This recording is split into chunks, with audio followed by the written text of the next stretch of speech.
of the house, the one they talking about, word of mouth. The Boxing Playhouse, without a doubt. All the latest and greatest boxing news, that's what it's all about.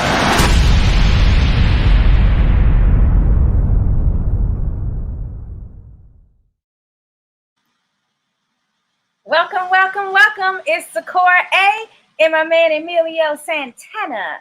And this is Boxing Playhouse After Dark series. Tonight, you know, I'm really excited because we got Smoke Gainer.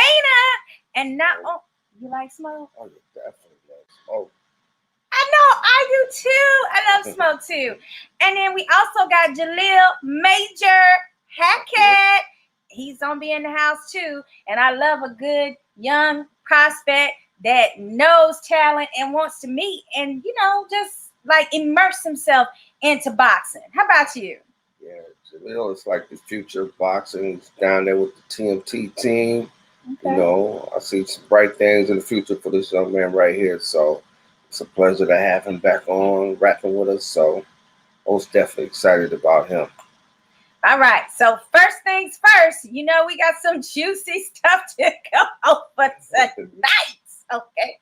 Right. I know you've been hearing about this Canelo situation with DAZN and, you know, who else was it? Oh, yeah, Golden Boy. Golden Boy. So what do you know, surmise from all this? I don't know, man. I know Canelo, you know, he's got a deep resume. He's fought a lot of big name people, you know, and right now we're in the pandemic and, you know, I know DAZN, they paying Canelo a whole lot of money and they want to see, they want to see their money. They want to, see him fight a top guy. And so I think they're going back and forth over opponents and Canelo. I don't know if Canelo want to take a cut during this pandemic or what's going on. And then he's going back and forth with Oscar. You know, they've been having this hate-love relationship over the last few years. So I don't know. I hope things work out. I would love to see Canelo, see Canelo when there was some of the young top guns, you know. He said he's not afraid of anybody, which I don't think so. You know, it's a lot of business involved with this situation. So we have to see how it plays out. Okay. I'm with you on part of it, but it's some things about it that is kind of like, you know, a little weird to me. Right. I mean, I guess the main subject is whether or not DAZN has the right as a company to dismiss a possible fight that they don't like or that they don't deem will be profitable. Right. And for me, it's like, you know, from a business standpoint, you know, you want your business to grow and they need more subscribers. I mean, that's what they paid him all this money to try to garner. And so it's a situation where is the intent there to really do that for DAZN after they paid all this money. Right. I mean, that's where I would be coming from if I was DAZN. But if I'm Canelo, I'm like, you pay me this money. I mean, but you really got the agreement with Golden Boy, so you don't have the agreement with me. I'm one of his fighters. Right. You know, so you got to look at it from like you're saying, the business standpoint. Do I think Canelo is scared of people? No. Has he been avoiding people and just getting all these gimme belts? Like, I mean, I got questions there. I know that's a different topic. But, you know, you wait until Benavidez loses this WBC title and now you want it. Now all of a sudden you're interested. So it's like, where was that energy when Benavidez actually had the title? Right. So, I mean, yeah, you're willing to fight someone, a lesser opponent than Benavidez or Caleb Plant. I mean, we all see that that's where the road is leading. And then you got DAZN sitting up there. They're still talking about, hey, what about Triple G? You know what I'm saying? And it's like time is just moving on and so is the interest in boxers is just, you know, moving on to the next generation of middleweights and super middleweights. So like, I mean, where do you see that as an issue? I mean, is it the Triple G fight that they're really pushing for? And is it too late? I remember Willie Monroe name even came up early in the conversation. So, right. There's been a few names passed around. Billy Joe Saunders, you know, Charlo name been passed around before. Demetrius Andrade. So I don't know. I don't know if Canelo gonna stay at middleweight, or if he gonna jump into the super middleweight. You got Caleb Plant there, and then like you say, David Benavidez is a good fight. I would love to see him and David Benavidez fight. You know, two Mexicans right there going head up. I heard somebody even say, "Why not a rematch with Danny Jacobs?" Even though I didn't think that was like a lackluster fight for me. I mean, it didn't live up to the hype. That fight wasn't that memorable for me either. So I would like to see him, you know, fight somebody a little different. You know, one of the younger guys coming up. And we'll see what happens. You know, we'll see what's next. Well, I guess we're going to see what's next. I mean, sooner rather than later. Right. I mean, because, you know, we're seeing words that's coming out now where, let's see, we got a report from Michael Benson. Shout out to Michael Benson. I always get my, you know, quick news from him. But he's with the Atlantic. Anyway, he says, DAZN are reportedly only committing to 2 Golden Boy shows for the rest of 2020. Jamie Munguia in October and Ryan Garcia versus Luke Campbell in November, December range. However, Golden Boy have said there are still many issues for Garcia versus Campbell card. Oh gosh, like I mean, can we not get one fight from the Golden Boy staple for the zone? Like, I'm starting to feel bad for him. I mean, what do you think about that? I don't know. That's only a couple of days. Wow, I thought they had a little bit more in store, but yeah, guys gonna be fighting to get a slot. That's all he got. Yeah, pretty much. Wow. Like everybody I see a lot of people trying to hold out to next year. They want to, you know, make as much money, you know, as they can. True. So there's a lot of guys who are stalling out to next year, hopefully trying to, you know, do better business. We'll see. Well, let's only hope so. I mean, I don't know what to say. But in positive news, I mean, everything with them right now seems to be like a toss-up. Like, you know, it's a little chaotic sounding to me. Wow. Now, there is also talk from my man Mark Taffet. You know, he is the manager for Claressa Shields. Right. So it's been reported now. Well, it's not even reported. Mark is saying it himself. Okay. And he says that his media has signed an agreement with a woman heavyweight fighter, okay, named Danielle Perkins. She is the 2019 world champion with a gold medal. Right. You know, is this meaning that with him having such a good reputation with managing Claressa, I mean, do we have hope for Danielle? Here's a picture of Danielle there. Danielle Perkins with her medal. I mean, what do you see? Is this a good sign for women's boxing? I think it's a great sign for women's boxing. Anytime, you know, and she got some gold too. Yes. I would love, and she's heavyweight. We need a good heavyweight. Oh yeah. Woman, you know, that heavyweight, you know, besides our girl Lady Ram. I would love to see another young heavyweight woman come up and you know, make the women boxing bigger and bigger. I think a heavyweight with really an exciting heavyweight lady would really bring some excitement to the women's boxing. Yeah, I think this is an amazing idea. Mark is on the forefront of women's boxing now.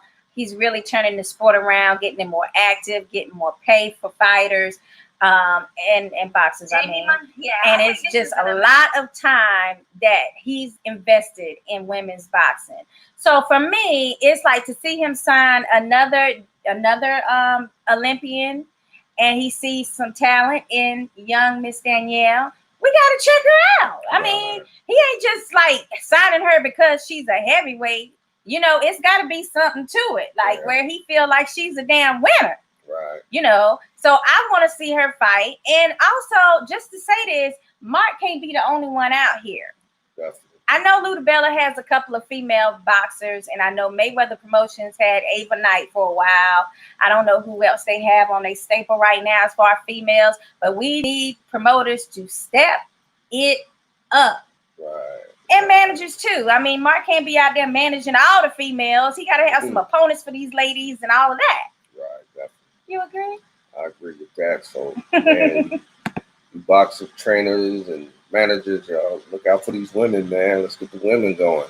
Exactly. Okay, let's see if we got any comments right now while we're just taking a break on this situation here. Oh, we got some people here on board. Okay, what's up, Karini? And then, of course, we got Rob. He says, Boxing Playhouse fam, missed y'all. We missed you too. Rob, what's happening? And then we got Clarence. He say, hey, fam. What's up, Clarence? What's up, Clarence? Then Rob, he says, Canelo Benavidez would be quite intriguing. That's the fight I'd really like to see. Yeah, right, exactly. And then he says, Danielle is a friend of Beautiful Brawlers and Boxing Meets Beauty. Oh, really? I didn't know that, Rob. All excited. They are all excited for her opportunity. That's great. We are too. And then Leah, she says, hey, Boxing Playhouse. Sarissa said, what's up, Sarissa from Australia, the down under? Yes, right. She says, hi, hashtag Boxing Playhouse. And then we got Aaliyah. She says, hey, Boxing Playhouse. We got somebody shouting out to us from YouTube. What's up?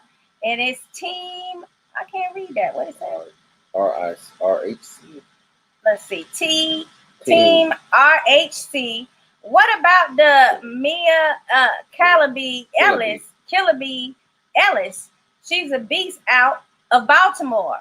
Hey, send us the information and we'll check her out. We could even have her on the show. We're not opposed. You know, we got ladies' night every first Thursday of the month to highlight ladies. So we would love to have her on.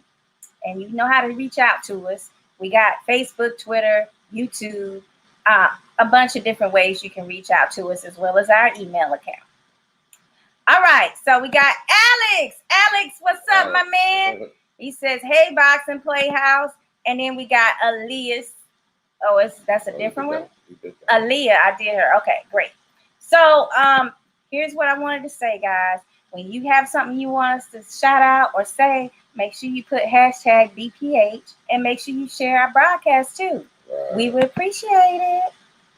Okay, so then we got Kira. What's Kira saying? Pensacola in the house from Backyard Boxing Club. Oh, I like that backyard situation. What y'all got cooking over there? Might be some good sparring in that one. Roy Jones and Smoke Gainer's territory. We got Smoke Gainer, Team Smoke Gainer in the house. Pensacola area. All right. You know, just hold on. He's going to be here in a little bit. All right, it's going to be around 8:30, but we're going to do our hot topics right now. And then he says, Team RAC says her dad is Kerry Ellis, Tank assistant coach. Oh, okay. Well, we like it. We like it. Well, let's get it. Let's get it. And then Alex, he says, my son's back in action October 24th. That's what's up. Send us that information, man. Congratulations. Yeah. It's hard to get a fight out here these days. All right. Rob says, Socorro and Emilio, in addition to my idea for a documentary about the Four Kings, I think a boxing documentary on dominant heavyweights of the 90s like Tyson, Holyfield, and Lewis would be a success. Hey, we're on board. You know, send it to us. We don't care. Give us your information and let us know how you're feeling, what you want us to do. Thanks, Rob, for that input too. Rob, I was just looking on YouTube and I saw a video with the old heavyweights, Larry Holmes, Muhammad Ali, Joe Frazier, and Ken Norton, and they was pushing their Legends Forever documentary tape. They was on Phil Donahue's show. Okay. So I could see something like that with, you know, Lennox and Tyson, that 90s era. You know, they could put a Champions Forever DVD out like, you know, like they did, Ali and them did back in the late 80s or whatever. So I think that's a great idea, man. I would love to see that. All right. So you ready for some more news? Yeah. Well, you know, we got Haney and Gary Russell beef this week. We got Haney. Haney is saying, Haney.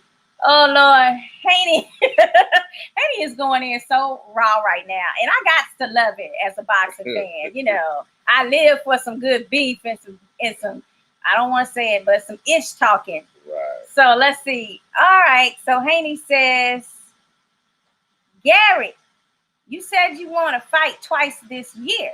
November 7th is blocked and waiting. Do you want this ass whooping sooner or later? Hashtag, where's Gary?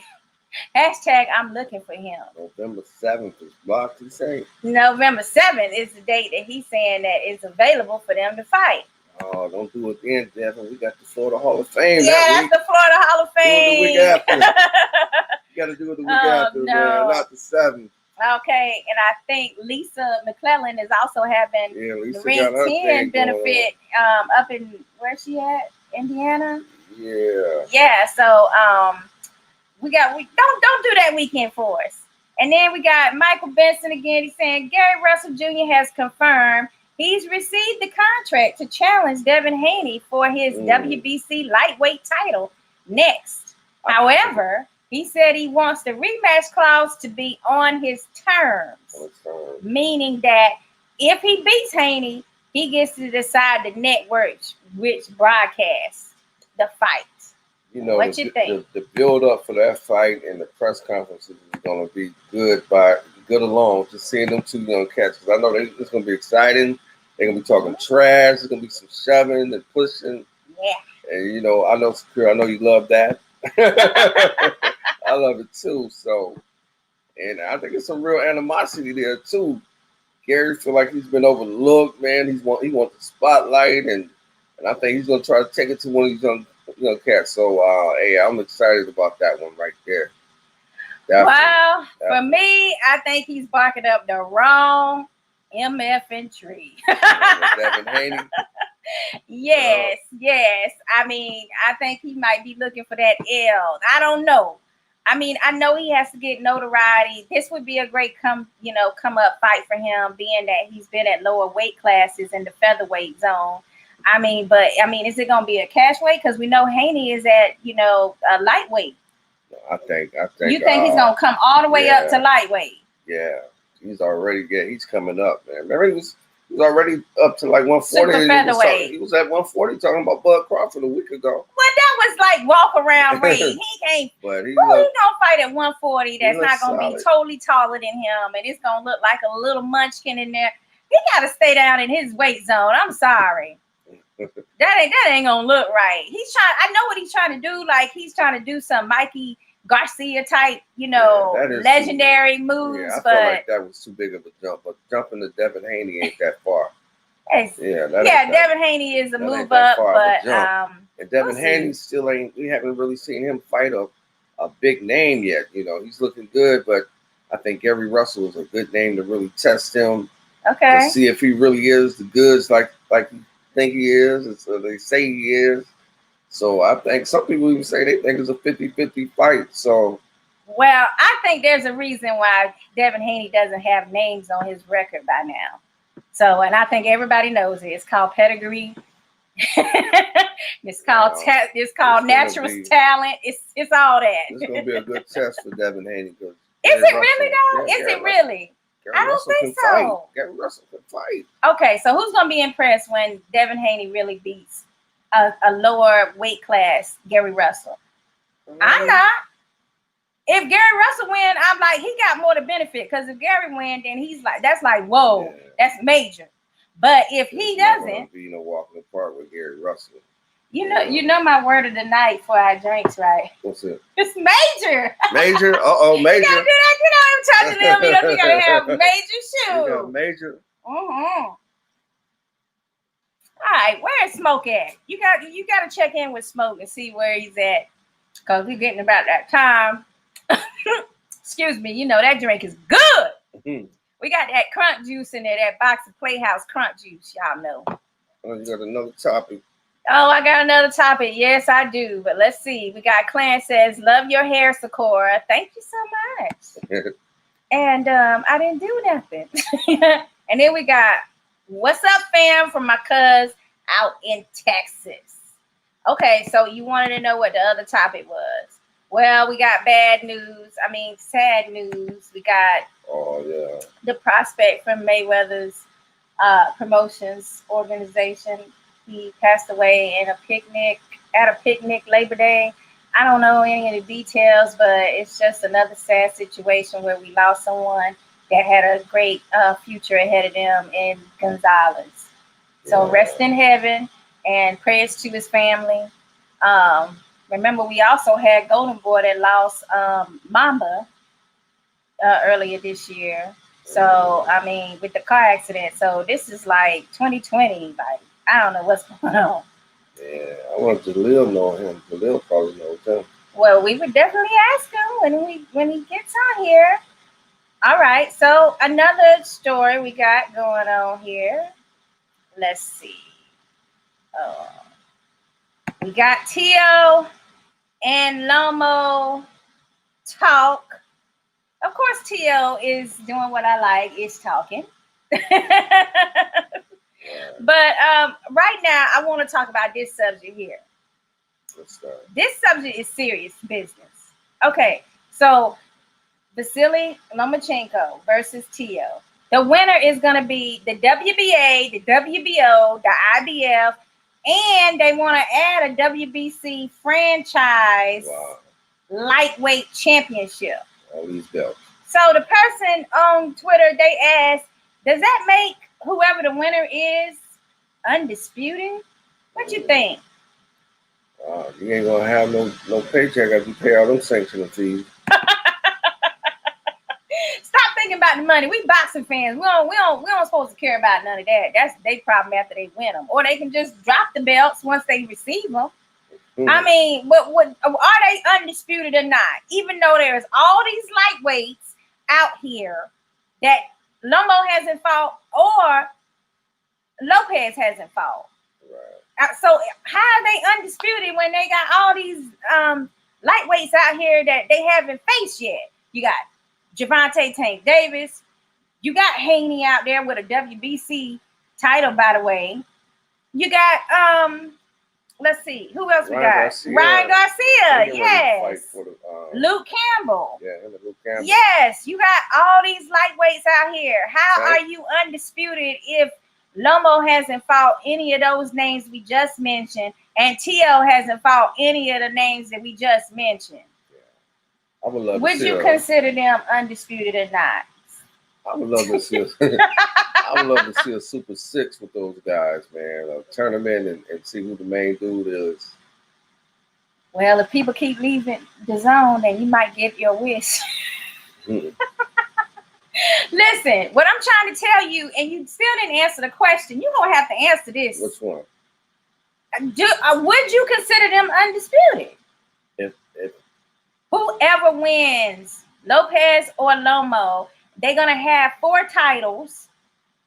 Would you consider them undisputed for lightweights? Nah, I'm not going to consider them that until they, rack up a couple other belts, like get Tank. You have to beat Tank, and you got the other belt out there, Brian Garcia. Yes. I'm going after. So you beat them others, because putting all them belts out there like that for one fight, I don't like when they do that. You want to crown them all these belts at one time. Well, they both got 2 each. You gotta beat the other guys, for me to recognize them as a true champion or whatever. Beat Tank or. Well, they got so many terms. They got undisputed. They got unified. They got what's the other one? Unilateral champion. They got all this stuff that you got to try to figure out which one it would be under. The WBA got the WBA regular. You got the super champ, and WBC got super and franchise and a regular. Like the fight last week with Oogas. Okay. A WBA regular.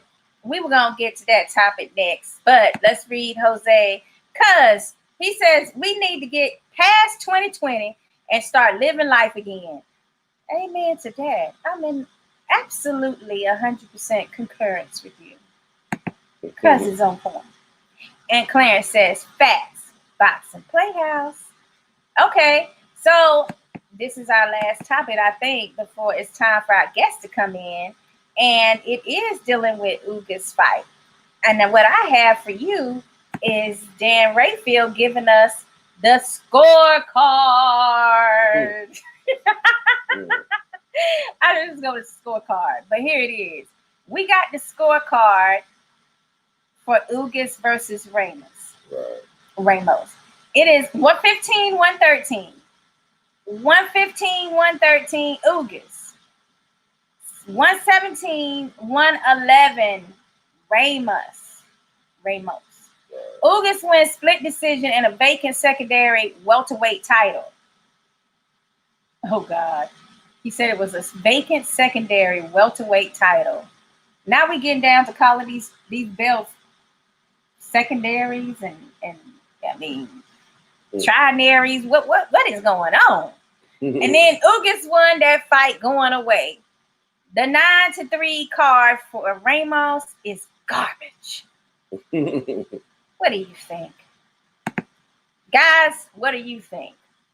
Players, we're going to want you to chime in on this one. Do you think Ramos deserved the judging card decision that he received? And why was it a split decision when most people, and I said most, they think that Ugas won dominantly? How could it be a split decision?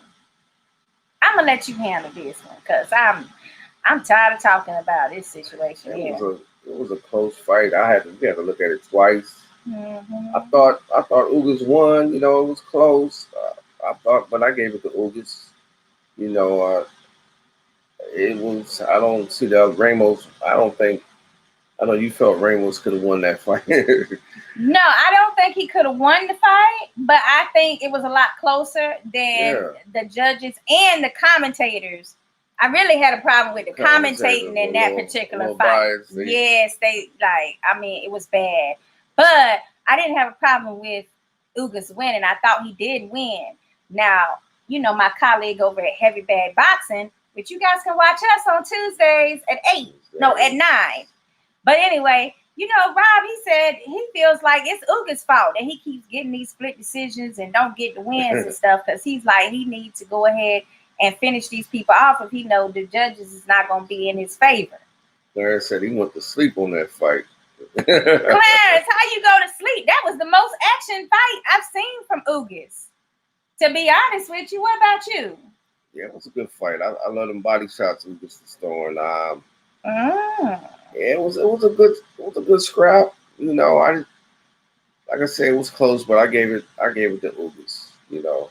Well, I mean, for me, I couldn't get it together because, I mean, at one point, it was like the third round, Oogas got buzzed, and then again in the last round, which was crazy because, you know, he beat our guy from Florida, Perella, in the last few seconds of the fight that Ramos had before. So I'm like, how in the hell did Oogas allow him to even get that close to him in the last round, knowing how his last fight, Ramos's last fight, ended? Like, how you can't do that? You know this man is dangerous. Like, how you gonna let him get close to you in the 12th round? Yeah, I almost did a Meldrick Taylor, Julio Cesar Chavez, Meldrick Taylor, boy. That would have been sad. That would have been sad for Oogas, boy. Much as he, oh my God, he done came on the short end a couple times, so it was horrible for Perella. Remember, yeah. Perella was winning the entire fight, and this guy Ramos got him in the last few seconds of the fight. Now, you know, coming into this fight, you know this man's reputation. So how in the hell did you allow Oogas? Come on now. You got to explain this one to me. I need Oogas to come on here and explain it to me because ain't no way I'm finna go down like Perella. I hate to say that because I love Perella. He's our local. He's a Tampa Bay boxer. But if I know that just happened with him, you're not about to do the same thing to me. Right. you know I'm telling the truth. You know it. Okay, let's see what Clarence says here. He says, Oogas versus Crawford. Damn, people make the fight, please. Crawford got Kell Brook to take care of. Okay. Yeah. Crawford got Kell Brook and Crawford. I think they got the fight. I don't know if it's signed and sealed yet, but that's next. I think for Crawford is Kell Brook fight. So after that, I guess it'll be sometime next year. We'll see what's happening You know, then you got some young guns starting to come up in that welterweight division too. Some young guns. You got Bruce Ennis coming up. He's going to be on the card. What is it this week with No, not this week. I don't think. With my boy, dang, I bought from Orlando. Lubin. Lubin. I was going to say Lara. Lubin. Yes. Yeah, Bruce Ennis is a young cat out of Philly that I'm excited about. I like it. Jared Ennis. He's an up and coming welterweight, and he was on the podcast with Brian Custer, and he talking like he can, he can beat the top guys right now. So well, he talking a lot of shit. He gonna have to prove something. I mean, you can't. You saying you can beat all these people? Yeah. Like let's just see you fight somebody. He gotta like come up a minute. Right. I need to see him do a step up fight, and then I can hear him doing all that and be, it can be believable to me. But first, I'm gonna need to see him step up the level of competition because they've been kind of like feeding him a couple of, prospects lately. So he gotta. I know they gotta groom these fighters and make sure they ready and all that. But it's just a little too early for him to start talking about how he gonna beat down Spence or Keith Thurman and all that. Okay, so let's see. Clarence with one more comment, and then it's time for our main guest. I am going to Boxing Playhouse. Where you going, Clarence? You gonna go to this fight? Oh, he is on this Ooga and Crawford fight for sure. Oh, the Ooga and Crawford? Yes. He wants to see that. I mean, they might as well let him do that fight, but Ooga, he had better he need to learn how to finish these people, and he needs to learn that these championship rounds is nothing to be starting to, play with. Right, definitely. That's when it's like make or break time. All right. So, without further ado, we get to introduce our guest tonight, and I'm super excited. And I want to know exactly what Jalil thinks and what it is that he, really likes about Smoke Gainer. Yeah, I wanted to, before we even bring him on, it all started when Derrick Smoke Gainer had a birthday like a few weeks back, and posted some pictures. Derrick was 2019 Florida Hall of Famer. He won, got inducted, I should say, 2019. And so I was posting pictures, wishing Derrick a happy birthday. And Jalil saw that. Okay. And Jalil said his father, I think, told him a lot about Smoke Gainer, coming up. And he looked like he really liked Smoke Gainer and everything. And he hit me up and said, man, can you get Smoke on the show? I would like, rap with him and talk with him. So I said, Jalil, let me try to get a hold of Smoke and see what's happening with him. And Derrick, cool dude as he is, he said, sure, man, just let's find a good time. And tonight was the night. So we got the fellas here. That was very sweet of you to coordinate all this. I appreciate that. We got the fellas here. I got the week off, guys. You took care of business. I love it. Okay, so we got Florida Boxing Hall of Famer and former WBA Featherweight champion, Smoke Gainer. Derrick Gainer. Hey, what's up? How you doing? Oh, we're doing great. We can't see your face though. We can't see your video.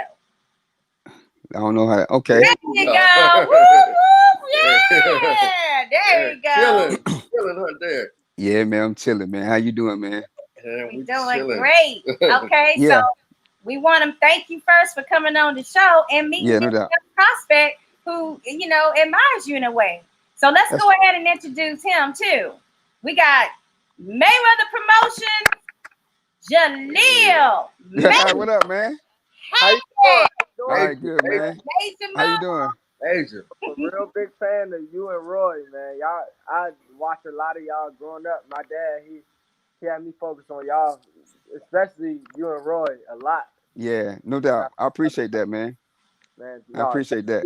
Thank you. What weight are you fighting at? I'm gonna debut at 47, but if the opportunity presents itself, I'm gonna go down to 140. That's what's up. That's what's up. I did similar. I hung around at 130 and 135, but when I got ready to fight for a title, I moved down to 26.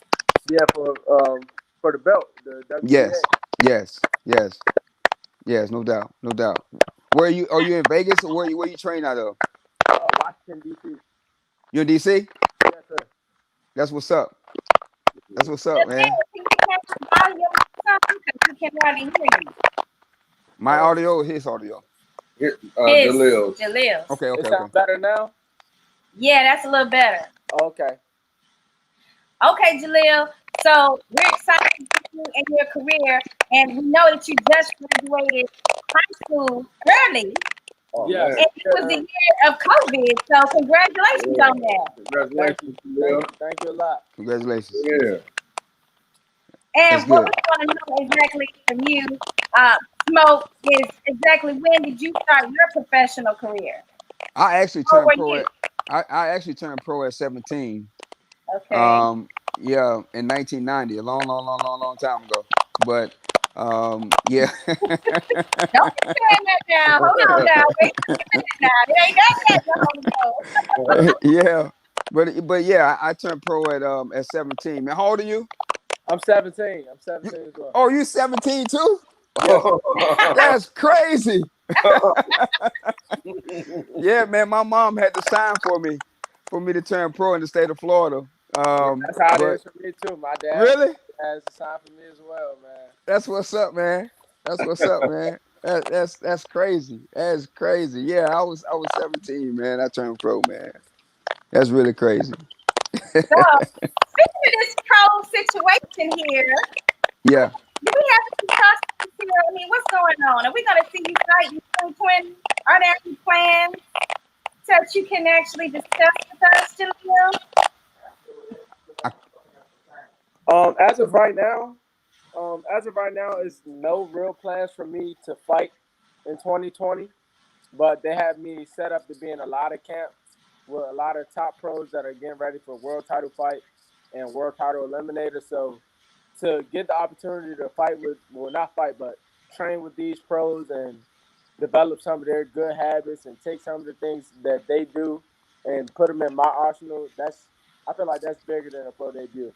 And hopefully, if I have my pro debut this year, that'll be fine. But if it comes next year, it'll be great as well. Man, Jalil, I was hoping you was gonna be on that Tank Santa Cruz undercard. Man, I was as well, but the way things are looking, they're only going to have the 3 fights that are the televised fights, and Yeah. the 2 undercard fights that are under Tank they're most likely going to be world title fights. Wow, that's going to be a really stacked card then. You know, I like the way they doing it. So you think you're going to be a Showtime fighter or a PPV Fox fighter? What do you think they're going to do with you? Whatever my team, whatever they think is the best move for me will be the move that we take.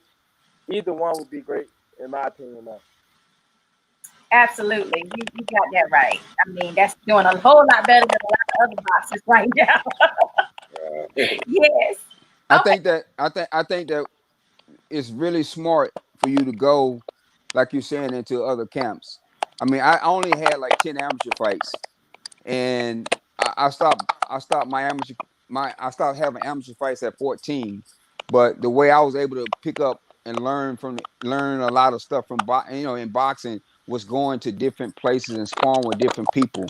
We have guys here in town that comes over to our gym. Ben bring his guys over and we spar, and it actually helps you to develop. So yes, I think that's really smart for you to go to different places and learn different things, man. Especially if you're able to get with some pros, who guys who has experience. It will only help you, mature and develop more in the game. Wow. Yeah, Good that's some advice great right there. advice right there. I mean, Yeah, what exactly is it that your dad told you about smoke that really intrigued you? Shout out to He Jalil. was he was the thing that got me onto smoke was when I was younger. I used to watch Roy Jones 30 for 30 a lot, and in his 30 for 30, he mentioned smoke a lot of times.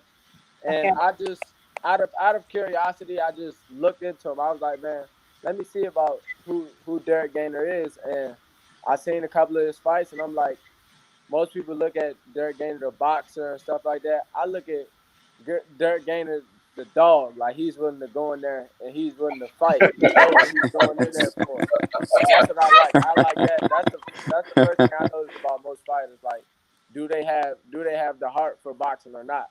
Yeah, that's most important. Yeah, I kid you not. It's because the talent can carry you so far. The talent can get you there, but if you don't have that dog in you that's gonna get you past that, past the talent, you're not gonna make it. I mean, once you get to the high level, the all the guys are close. They really, really close, and they all skillful. They all of all those great things. But it's that person that's dedicated. It's that person that's put in that work, and that person that's has that attitude. Like, I don't give a damn what happens. I'm not going to give up. That's the person that normally, get to the next level. And I see it on social media. I see a lot of people, they talk about Floyd. I have so much respect for him because of the way he makes adjustments in his fights. He's always in great shape. He's always thinking. He's always there to win. And Roy was the same way, man. It was the same way. Some of the things I saw him do, was just crazy. The training that he would do. We're in training camp. We work out all day, and everybody in the room chilling, thinking we watching TV. And he walks out of the room with his running stuff on. He going to run again. And I was like, dog, what you doing? He said, man, I'm serious. He would say, man, that dude running right now, man. My opponent run. I'm serious. I ain't gonna let him outrun me. He running right now. I'm like, damn. So that type of attitude, bro, will take you a long way because the skills and the talent, that's great. But it's the having the dog in you, being disciplined, focused on what it is you're trying to do. Because this fight game is like, it's crazy in a way, but it's the most honest sport you can do. Because fight night, everybody gonna know if you did your homework. It's gonna show. So people can be like, man, I did this, I did that. But fight night, when that bell rings, is you and that dude, and nobody can pull wool over anybody's eyes because the whole world get the opportunity to see exactly what you do. And that's real talk, man. Wow. So I wanted to know what made you have that dog in you. What was it that drove you to, like, when once you get in the ring, you had that extra that carried you through some of those tough fights? I think it was from where I grew up. I grew up in Pensacola Village, and you gotta get it. Growing up here, man. Again, seeing the dog and all the guys in the gym. Getting the opportunity to work and spar with some of these great guys. I got a chance to work and spar with. I remember sparring with Charles Murray for the first time. Man, he did me in. I mean, he did me in. But I was able to come back and learn from that and put the dog in me to make sure I push him, get back at him.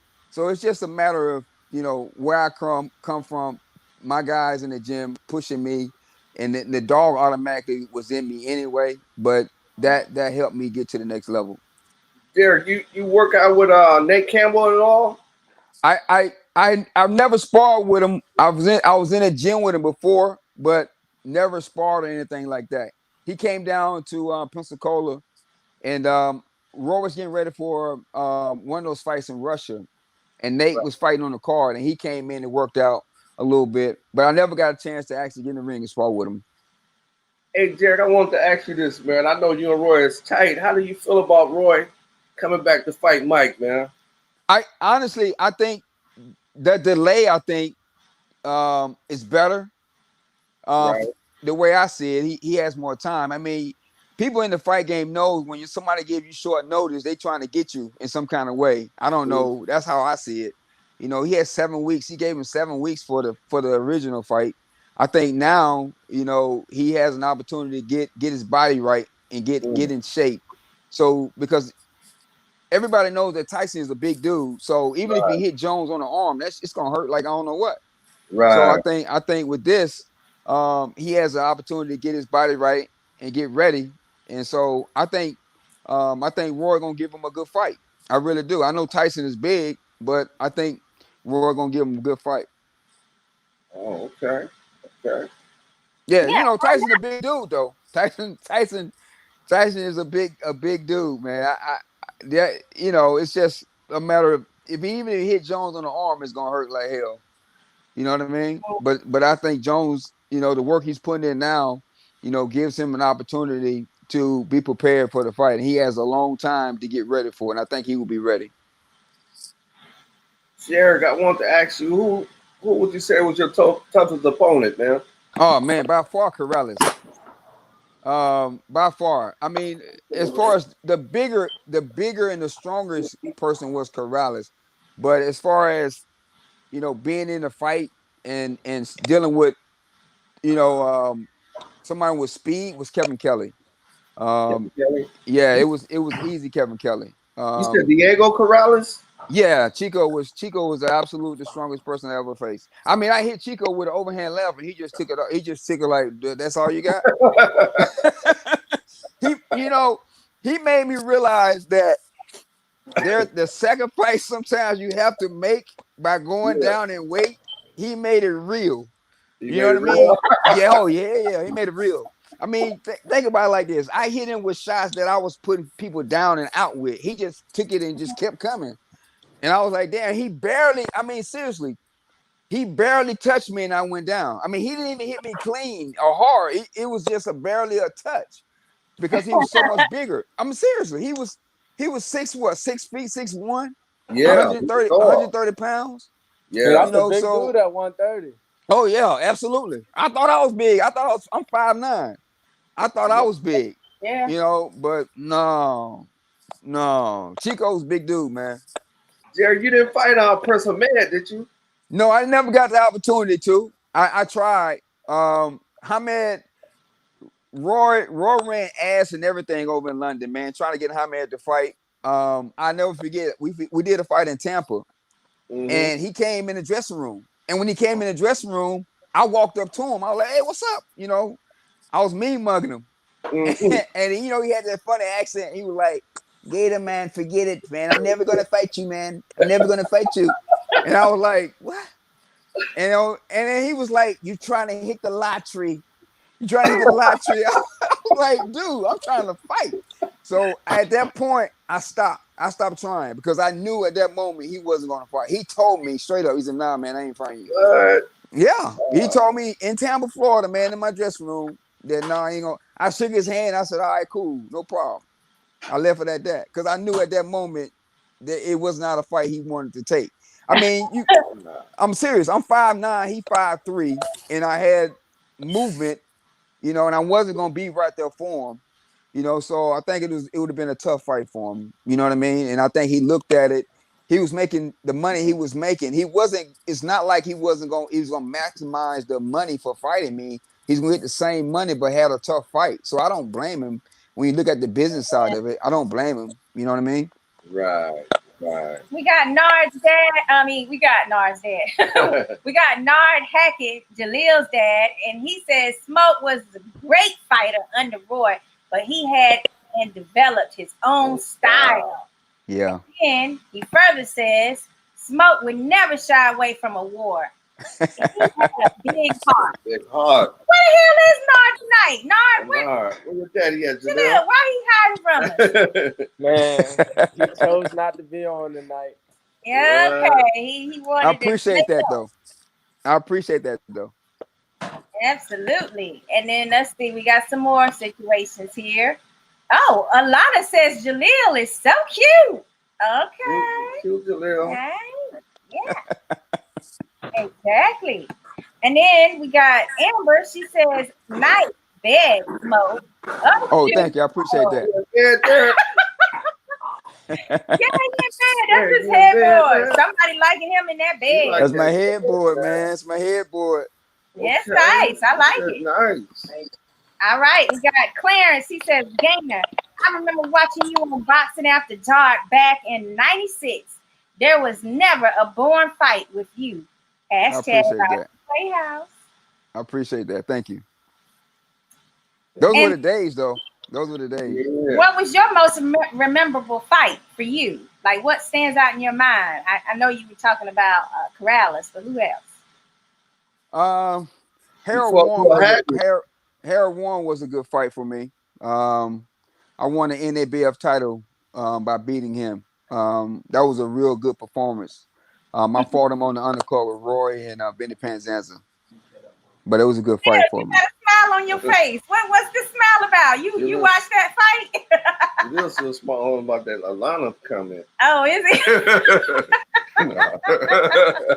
Jalil, you remember that fight when you smiling about Alana? Oh no, I was background people, man. Oh, background.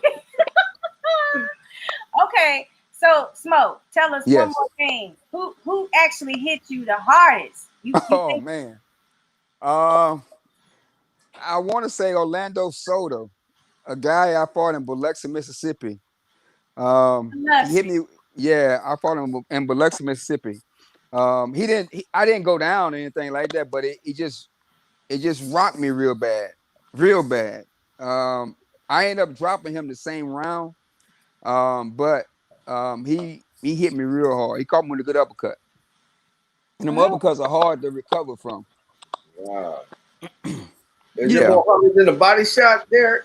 Yes. I mean, you get shots up top that makes you up real bad, but for me, that particular uppercut was tough because he had long arms, and I thought I was out the way of the shot, but I wasn't. And he touched me down, and then he juked me up. So it was tough. It was tough. And I had a lot riding on the fight because had I lost that fight, I wouldn't have got the rematch with Kevin Kelly. So I had to pull through. The fight with Kevin was already signed. That was the money fight. The Kelly fight was more of a money fight. Yeah, it was more of a revenge fight. I would have fought him for free, to Okay. be honest with you. What? Yeah, man. Yes. Wow. Man, listen. I'm serious. The fight with Kevin, after he beat me, I called his house. I got his phone number from somebody at HBO, and I called his house, and I was like, "Hey, dude, I had already got the information that HBO was gonna pay for the second fight because it was a good fight." And so he was like, I was on the phone with him at least 45 minutes, and he was telling me all these different kind of ways where he wasn't gonna fight me. Then he said, "Man, forget it, man. You can talk to my wife. Ask my wife." So I get her on the phone, and I'm pleading and begging her. I'm like, "Listen, HBO gonna pay for the fight, blah blah blah," and she tells me, "No, Gainer, we're not fighting you," and hung up on me. Ooh. Yes. So I was What? like, "Dang." Damn. So yeah, it was tough. It was tough. What was up with that? How you gonna let your wife speak on your behalf like that? Because at that point, I think she Like was a his manager. She was his Mm-hmm. manager, and Okay. so he was not trying to give me the fight. But when he fought Hamed and he lost to Hamed, he had, I think he had no choice but to fight. Mm-hmm. And Yeah. so Then then, yes, so then we fought, in Madison Square Garden 2 years later. Oh wow. Yeah. Okay. And then let's see. Nard is saying, let's see, Smoke, one of my top fighters. He got paid, had wars, and still got all his marbles. That's how a fighter is supposed to do their career. Dang, but You right about that. I love that statement. Bernard That's took what's me up. out of my mouth because I was gonna say Derek the Sharp. That's what's up. Derek, you gonna make it to the Florida Hall of Fame this year? I don't know, man. I don't know. You gotta come I- down, man. I Don't do that. know. Don't do that. Don't do that. Don't be talking about you don't know now. Man, I don't know. That I was was in gonna your come Gotta in show off June. that ring, man. You Yeah. gotta show off I that know. ring. I was gonna come in June, man. I don't know. I'm gonna do my best, man. I know. I said It took a lot of I wasn't. I said I was gonna go, but I'm gonna do my best. We got Dahlia Duran getting inducted. Roberto Duran's daughter, man. You gotta come down. Oh man, that's cool, man. Speaking of which, we got Dahlia Duran on here, and she's got a comment. She says, "Wait a minute, is that a Super King bed? Looks like the size of a ring." Because the Pacers Hall of Famer. Yeah, it's a king, man. Yeah. And then we got the next one? Oh, Tara, she says, "Derrick, are you home alone and single?" Oh man. No, no, Oh, no on man. all of them. If I walk in the living room, you guys see a house full of kids. Oh, All right, that says it all right That there. says it all right there. bachelor pad. Hey, yeah, man, I am. I started all the way over. Trust me. Listen, you up there sitting in that nice bed and everything. You must be looking enticing to some of our boxing players. No. You know, so He's you like an available you bachelor right there. No, Yeah. not at all. Not at all. Okay, Nard says, "I need an autographed photo of Smoke for my basement." You got it, man. You gonna You make got that it. Smoke? Make it happen, man. Make it happen. Hey, All Make it right. happen. Derek, what about Freddie Norwood? What you think about him? Man, no, man, Norwood was tough, man. He was tough. It was a tough fight, honestly. I don't think his mind that night was in it to actually try to beat me. I think he was trying to do other stuff more than try to beat me. What other To be stuff? honest with you, he was just fighting rough. He was Okay. fighting rough, man. He was fighting rough. He was strong. He was strong. I mean, he couldn't hurt me. I was a bigger guy that night, but man, he was just not. He was not fighting me clean, man. That's all I'm gonna say. Why? It wasn't cool, Yeah. huh?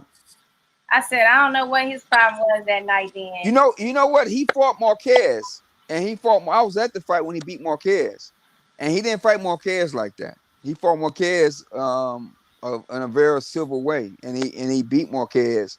He hurt Marquez, real good, and but I don't know why he fought me the way he did. Maybe he felt like he had the result to that in order to try to beat you. I don't know. I don't know, but I can just tell you that he was strong, and he was a two-time world champion, man. He was 40 something and 0 when I fought him. Yeah. And I wasn't expecting, that, but it happened, and it's what it is. All right, we got Linda Platt. She's the legendary Sports Illustrated photographer that took pictures of like Duran versus Davey Moore, and I think she was at the Tommy Hearn fight too. Yeah, I mean, she's got some amazing work. Wow. So shout out to Linda Platt. She's over in Reno, Nevada. And then we got our resident boxing. You know who this is, right, Chris? Chris. Yes, our boxing referee from Florida. Chris. He says smoke is the truth. What's up, Chris? That's my man. In and out of the ring. Yes. What's up, Chris? It's my man. All right. And then we got Sarissa. She says, bed bigger than my house. That's getting a lot of attention, Smoke. Man, no. Then, Jalil in the bed next time, You gotta give us a bed like that, baby. You want a bed like that? Yeah, we gotta get on like Smoke. Do it like Smoke, okay? No. But I don't want all them kids running around in the other room. Trust me, it's 3 of them in there. It's 3 of them in there. Oh, I tell you. I can't go down like that now, Smoke. It's 3 of them in there. Trust me. All right, we got Nancy said, here we go again. Hashtag Boxing Playhouse. Yeah, you know, Smoke, we got a reputation. Jalil will tell you, we got ladies on here. So many ladies, boy. Yeah, they like to they come after the fighters. Yeah, they looking for, a boxer in their life. That's what's up. Boxers are some good dudes. That's why. Right. Fighters are good dudes. Hey, we're good dudes. We don't. If you look at a lot of fighters, man, you can't really find too many that like stay in a lot of trouble. That's right. You get that from like the football players and the basketball players and stuff. But us fighters, we we don't really get in a lot of trouble. You're right. I know I stayed home for sure. Yeah, most of No you guys doubt. are like family oriented. You know, No boxing doubt. is Yeah, the the type of boxers are sport that's family like men. more family. No doubt. No doubt. No doubt. It's so much work you put into this thing, man. You be tired. You want to go home Yeah, and go you to ain't got bed. time for trouble. You ain't got time. You right about that. You know what? I beg to differ. I'm sure they got some smoke. Don't lie. You know you got some stories when you was hitting that road back in the day, and you was traveling to places like Biloxi. Derek said.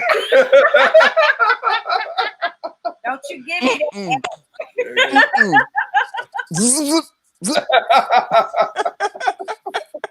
But I don't zip, think Jalil gonna be like that because he's like in major mode. Major. Yeah, yeah, I ain't really for like the big, you know, going to the parties after the fights and stuff like that. I'm just a Mhm. chill family guy. So I yeah, if like I'm not in the gym, I'm with I family. think So. That's what's up. I was the same way, Right, man. That's what's up. man. That's what's up. Jalil is super To intelligent. be so young, this young man right here really got it together, Derek. That's what's up. That's Yeah, what's up. I can tell, Got it man. together for I real. can tell. I can tell, man. I I can can see tell. why they call him the future of The boxing. future. That's what's up, man. Hmm Yeah, That's hey, what's up. and Derek, if you got any pros around my weight, especially like 140, 147, Yeah. getting ready for any fights, man, just let me know. I definitely come down and get to work. We do. I do have guys here that Oh, that are in your weight class for sure. oh, okay, yeah, definitely. Just I can get your information after the broadcast, and No doubt. yeah, we can definitely come down and get work. No doubt.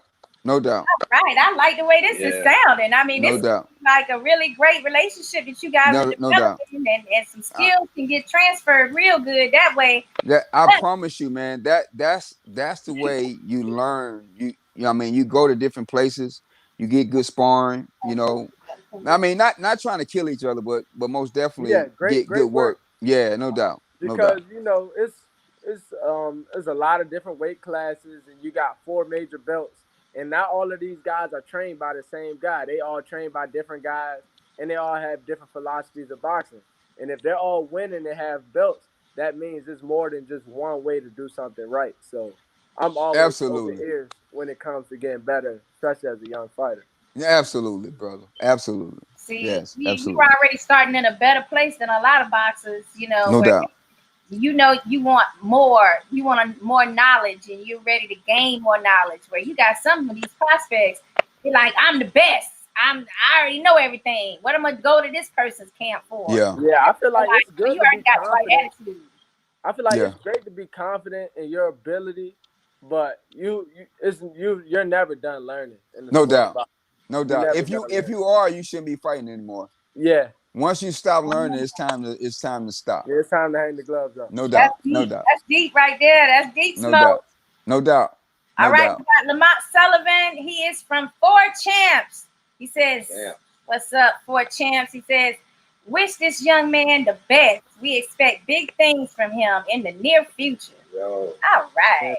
thank you, thank you. And we That's what's got up. Lynn Flex. He says, "Thank you and hello, champs." Hey, how you How doing? you doing? How you doing? She's enjoying the conversation, she says. And she said, "Derek sounds old school." Oh yeah, I'm old school for sure. Guess who put her on? She told us she was on the Duran special that we had, Roberto Duran birthday special. And she told us that Roger Mayweather was instrumental in putting her on as the first female boxing photographer. Wow, He really helped her That's out. great. So that's yeah, crazy. that's an That's interesting big. fact that I love. That's All right. crazy. So we got Bernard saying, Jalil. Jalil don't do nothing but fight in video games. Okay, well, one day he gonna meet a female gamer. What game you like, Jalil? Man, I play mostly sport games for the most part. You got 2K, Madden.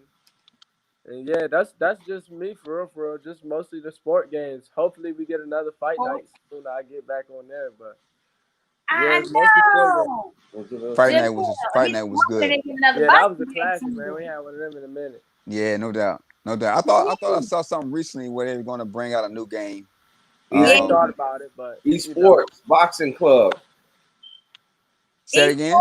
Esports Boxing Boxing Club, Club. they're gonna have yeah, I heard. Yeah, but The WBC there's a with lot it. of Okay, there's a lot of yeah. I think that's the way. Yeah, controversy same one with I it. heard about. Yeah, that one look like it's gonna be nice. they gotta get Yeah. Smoke up there. We want to see Smoke and Yeah. Jalil on that game. Smoke That's was what's on the up. old fight night. I had Smoke on the old fight night game. Yeah, I was on round two of 4, them. Fight Yeah, night man. round 4.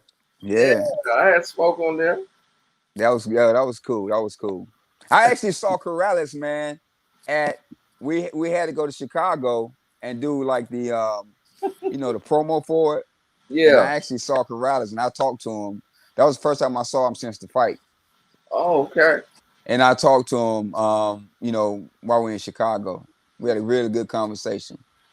Oh, He was bigger that day when I saw him than when He I saw was? him in Vegas. Yes, man. I could not believe he made 30 or 35. He's just unbelievable, man. he was tall. Yeah, man, it was huge. Huge, man. But he had short arms though, Derek. Well, I couldn't tell.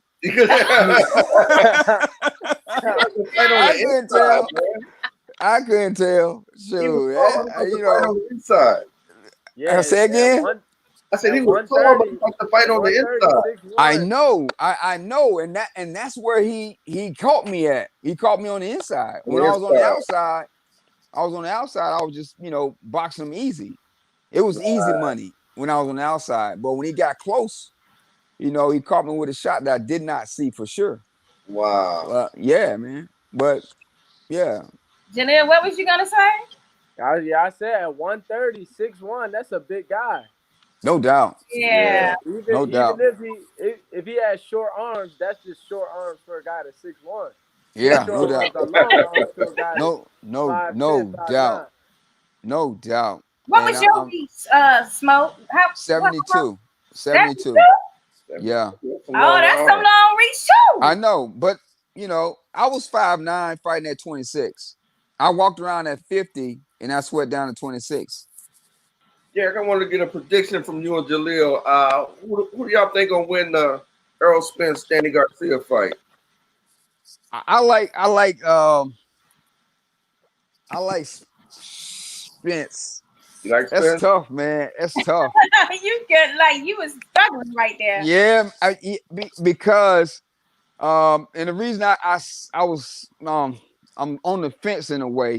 I like Spence. I mean, Spence can get it. But Garcia needs you to be right there. You know what I mean? You have to be right there for him. That's the one right there. That's you got to be right there for him.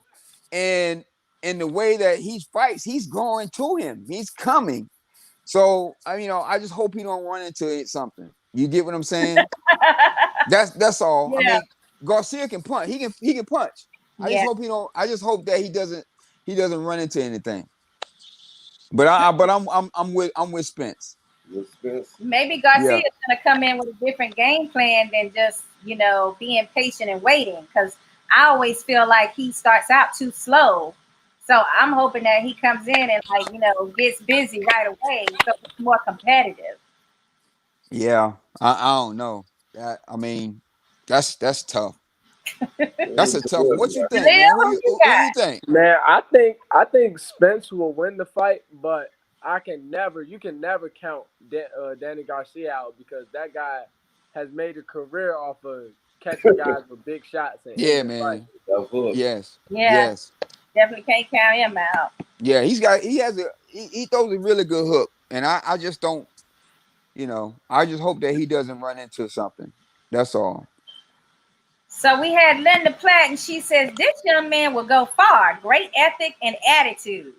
All right. Thank you. Awesome. Thank you so much. I try and keep a clean face, because if the fans love you, that's the key to the money. For a long way. I'm a people person as well, so That's what's up. I'm just a real likable guy. That's what's up. Right. Till somebody piss you off. We're gonna talk about that in a minute. Don't think I forgot about that little beef situation now, Jalil. So Tara, she says, how you get the name Smoke Derrick? You get the name Royce, Smoke.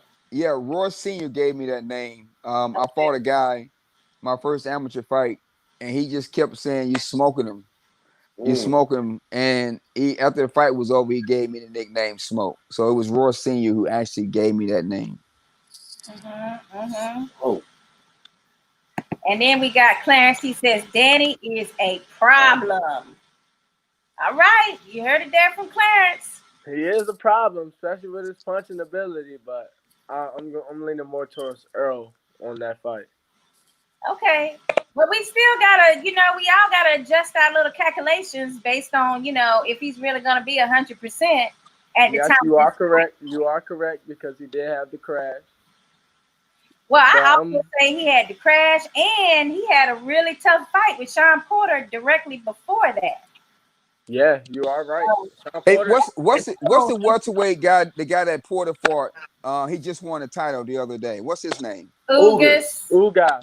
Hey yeah, man, that's a big guy at 147, man. He yeah, fought at 47, right? yeah. Yeah. Yo, he's a big guy at 47. He And he Cuban too. He's Cuban. yeah. Cuban. Got that Hey, country. yeah, Yeah. I would tell you this. When I watched the fight with Spence, with what's his name? I didn't think that he really wanted to get close to him. You know what I mean? It was the guy was just so big, and no matter how many times he hit him, he wasn't hurting him at all. Right.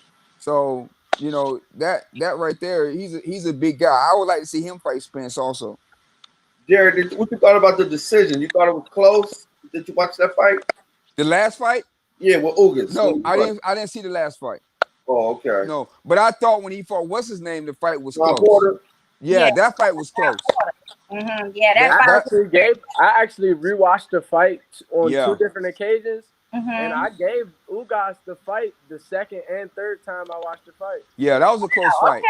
okay. That fight could have gone either way. Yeah, I I'm think sure he every may time you have watch it, it problems get closer. closing though. I feel like he needs to be more active or something is missing at in them championship rounds that Yeah, allow those judges to decide, it's right there on the border of you are correct because if you're coming in as a challenger, you can't just do enough to win. You got to go take the belt. Oh yeah, no doubt. With yeah, you Porter, gotta show it. it was a good fight, but me as a fan, I thought he won, but in the judges' eyes, Porter is the champ, and he got to take the belt in order to get it. Yeah, Right. that fight was close though. Him and Porter was close. It was really close. Hey, It was Jared, really close. if you was fighting today, how you think you would do with the featherweights today, man? Man. I heard Listen, man. Listen. that. Like, what else? Man, I see that. I ask myself that all the time, man. And I think I do well. Okay. I do. I think I do well. You think I your really era do. was tougher? Say again? You think your era was tougher? I don't. It's hard for me. It's hard for me to compare eras because it's different. But when I was at featherweight, there were a lot of guys that were Hall of Famers right there. Hamed, Barrera, Morales, Kevin Kelly. It was a whole bunch of guys that were there. You know what I'm saying? So, man, Tapia was there. Oh man. Manny came on at the end. I mean, it was some guys that was there. No doubt. I'm not discounting what's going on now. Now, the weight class that I find most interesting right now is 135. Yeah. Yeah, That's a hot weight class. That to that's a lot me, of talent bunched up there yeah, right together. yeah. It's a lot of talent, and I want to see how it's going to turn out. I know now some of the guys are getting easier fights, and they supposed to. I mean, you can't expect for a young guy to fight the killer early. I understand how that works, but I want to see how it's going to work out. I really do. Do you see Loma staying at lightweight, or do you see him dropping back down? I see him staying at lightweight. Okay, that's gonna be interesting. Yeah, he's tricky, but honestly, he's just tricky. You know what I mean? You just gotta be set to fight, and don't relax. Don't have a mental lapse while the fight's going on. Honestly, that is a key point, because we've seen a lot of people, they start out strong and then they have that mental lapse, and you like, what the hell just happened? Why is he yeah. doing? Like, it's like a total lapse. I mean, why and how does that happen? I think it's just the focus. It's the focus and training your mind and being prepared to fight 12 rounds. It has everything to do with the training, has everything to do with the person also. What that person has experienced, what other gyms that person has gone to see other professionals, in training camp. So you can see a person in training camp and you see them and you see how they sparring 8 rounds. They look the same in round 1 as they do in round 8. Okay. One of the fighters that I watched that helped me tremendously, Pernell Whitaker helped me out tremendously, but Salvador Sanchez helped me out tremendously also. Yeah. Looking at him and watching him fight from round 1 to round 12, Roy actually turned me on to Salvador. And watching him from round 1 to round 12, no matter what was happening, his facial expression never changed. He looked the same the whole time. I'm for real. He Yeah, never, if he got hit with a good shot, he just looked the same. He had the man. same look on his face He had from round 1 a to great round poker 12. face. He So did. He had that same look. yeah, the same look. It never changed, man. He had And that so same look. that's right. So Pernell helped me with understanding how you keep your body right the whole time. Roy would say it to me for years, and I didn't understand until I saw Pernell Whitaker. And so me studying, watching Pernell, man, and I would see him, and we would have conversations, man, about some of the stuff that I watch him do. Yeah, man, it was crazy. But stuff like that is how which helped me get my game a little bit better. So it's the same thing, man. You just got to study the game. Derrick, tall as you are, 5'9", did you ever have a problem making weight? I did in one fight, man. I fought in Connecticut, man, and I missed what I was doing on my diet. But other than that, no, I never. I mean, sometimes you get to the scale and your scale is different from the official weighing scale. Yeah. I had that where I had to lose a pound at the scale, get to the scale and then had to lose a pound. But for the most part, I was always on weight. I was always, honestly, I would say I was always in shape. I would say I've never showed up at a fight and I wasn't prepared. Are you still a featherweight right now? I'm a fat weight right now. He said a fat weight. man. Listen. This is I'm gonna shock you when I say this, but it's the real deal. Prior to the coronavirus hitting, I was getting ready to fight. For real? I'm Really? not kidding you, man. I'm Oh. not kidding you. Prior to them calling me and inducting me into the Florida Boxing Hall of Fame, I was getting ready for a fight. Wow. At Yes, what and weight? Yeah. at 135. Oh, okay. 135? Yeah, I at 135. So I was going to fight this year here in Pensacola and see how things was gonna go. But with all what's going on, you can only have half of the capacity. You can only have 50%. It's risky. So I just decided just to wait. And I don't know what's gonna happen next year. But I'm getting myself back in shape. To see what happens. My little ones, man, they never seen me fight. All they can see is what's on YouTube. Right. And the videos that I have, some of the fights, my better fights are not even on YouTube. I have them on tape. And so my kids only can see that. And so for them, I want to fight. Yeah, You know that what I was mean? cool. Yeah, no doubt. No doubt. No doubt. Derrick, But again, I just got to make sure that I can do it, go through a training camp and be in there and feel solid. If I don't feel solid, I ain't gonna do it. I don't have anything to prove. You know It's what I hard. mean? We eat that Southern Florida food down here. You know, making it hard right there. Yeah, no doubt, no doubt, no doubt, no doubt. Derek, what about you think you would ever be interested in a bare knuckles or UFC type fight? You see me sleep, right? Man, I feel like us Man, boxers, listen. we not made for the bare knuckle sport. You know, a lot of Oh. us we so used to having our hands wrapped up all Man. good with gloves on. You go bare knuckles, hands feel like they made of brittle. Yeah, listen, man. You know, honestly, man, I'm like, there ain't no way that I can do that. I had a guy here who was asking me about it, and I was like, man, you know they paying. I forgot what he said. He like they paying 50 grand. I was saying to myself, man, you know, when I used to make about 50 grand. I'm not going there without no. I said, can I wear my gloves? He said, no, you gotta be bare knuckle. I said, nah, I ain't going 50 grand. You crazy? No, not for 50 grand. No, man, ain't no way. They wrap the knuckles like they got the hand wrap on, but that's it. No gloves. Oh So you man, get no. the wrap here in Florida though. But if you fight in other locations, you don't even have a hand wrap necessarily. Yeah, I was told that they can't even in some places they can't really wrap over the knuckle too much. Wow.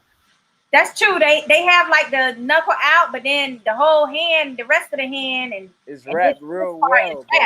The one thing I want to protect more than anything is my knuckles. No doubt. That's true. That's the hand. Like, yeah. No doubt. You didn't what's his name? Paulie Malignaggi, didn't he do it? Didn't he try it? Yeah. He said, man, it was one of those one and done things for him. Because once again, us fighters, you fight because it was in Tampa. It was in Tampa. Yeah, oh, really? You fight long enough. You fight long enough with those wraps on. You do it without the wraps, you feel it. Wow. Man, absolutely. You know, me, the right person to wrap your hands to that knows that type of game. You know what I'm saying? Yeah, no doubt, no doubt. Me and one of the guys in the gym was like saying, man, what would happen if somebody like stop us in the store and try to fight us? And I was like, I asked him, can I run to the car and get my gloves? You know what I mean? For real, like I don't want to hit anybody without gloves on. You know what I'm saying? It's just crazy. I can't see that. And then MMA, I know they'll grab me. And one, you know what I'm saying? And it's a wrap. They're gonna grab you, buddy. They're gonna grab you. Right. Oh, I know. Yeah. I know. I wrestled with this guy once that does MMA. And some of the stuff he put my elbow in, I was like, hold up, bro. Wait a minute. And it was just a quick little side move. It wasn't even anything serious. A lot of the mixed martial arts guys, they get you on the ground, they grapple with you, it's over. But the stand up MMA guys, they usually do good as long as they're on the outside. Yeah. Well, I mean, I saw Floyd fight. What's his name? That was like easy money. McGregor? Yeah, that was easy money. Yeah, that was when he hit Floyd with that uppercut, and then he didn't hurt Floyd. I saw he done. Right. He hit Floyd with a clean uppercut, and Floyd just looked at him like Corrales looked at me like, "What? That's it? That's all you're gonna throw." You know what I mean? Like it's over. That was the end of the fight at that moment. So, you know, I respect those guys because they're men. They stepping in the ring. I respect that. But that's nothing I would ever consider doing under no circumstances. I could not do it. Most fighters, they get tapped out in 30 seconds. Right? Most of our guys. Yeah. James Toney, how long James Toney last? Didn't James Toney last like 30 seconds? Yeah, him. I think Ray Mercer tried it. Mercer tried it. Yeah, I think he tapped out. Oh, I ain't no Mercer tried it. Mercer and I used to train together. I ain't no Mercer tried it. Yeah, I think Mercer tried it there. Oh, that's crazy. Yeah, I know me. I know Jalil Hatket is Jalil Hatket, the boxer. Yeah, I'll let them have that. Yeah, they can keep it. They can keep it. Yeah, I'll let them have that. Ain't no way. Hey, Derek ain't gonna do it. Derek, I wanted to get you and Jalil. Who's your favorite fighter? Oh man, go. I'll let you go first. Go ahead. I'll let you go first. My favorite fighter of all time is Roy Jones Jr. Man. Roy Jones. Oh wow. Man, I studied Roy over and over and over again. I think I've seen Royce 30 for 30 probably about 50 times. Damn. Yeah, 30, yeah. I can almost tell you the whole 30 for 30 from What? childhood to the Olympics to almost quitting boxing. I've watched that 30 for 30 millions of times. No doubt. And No yeah, doubt. that's one of my favorite fighters. Yeah. Hmm. Well, my favorite fighter sparred your favorite fighter, and your favorite fighter beat my favorite fighter up in sparring. My favorite fighter is Sugar Ray Leonard. Sugar Ray Okay, Leonard. that's a good Sugar one. Ray Leonard. Roy sparred Ray Leonard back in the day when he was, a youngster. What? And yes, he came and brought me the video. We had a VCR back in the day. Oh, And he VCR. threw the VCR. Hey, he Yeah. threw the listen, I he wanna know see how that, much man. I love Ray Leonard. He know. Can't nobody say nothing about Ray. Man, he came to my house, threw the VCR tape in. He was getting ready for I forgot one of those trials, man. It was in like 87, I think it was. And he threw the VCR tape in. And he was like, hey, watch this. And he's sparring the guy, he whooping the guy.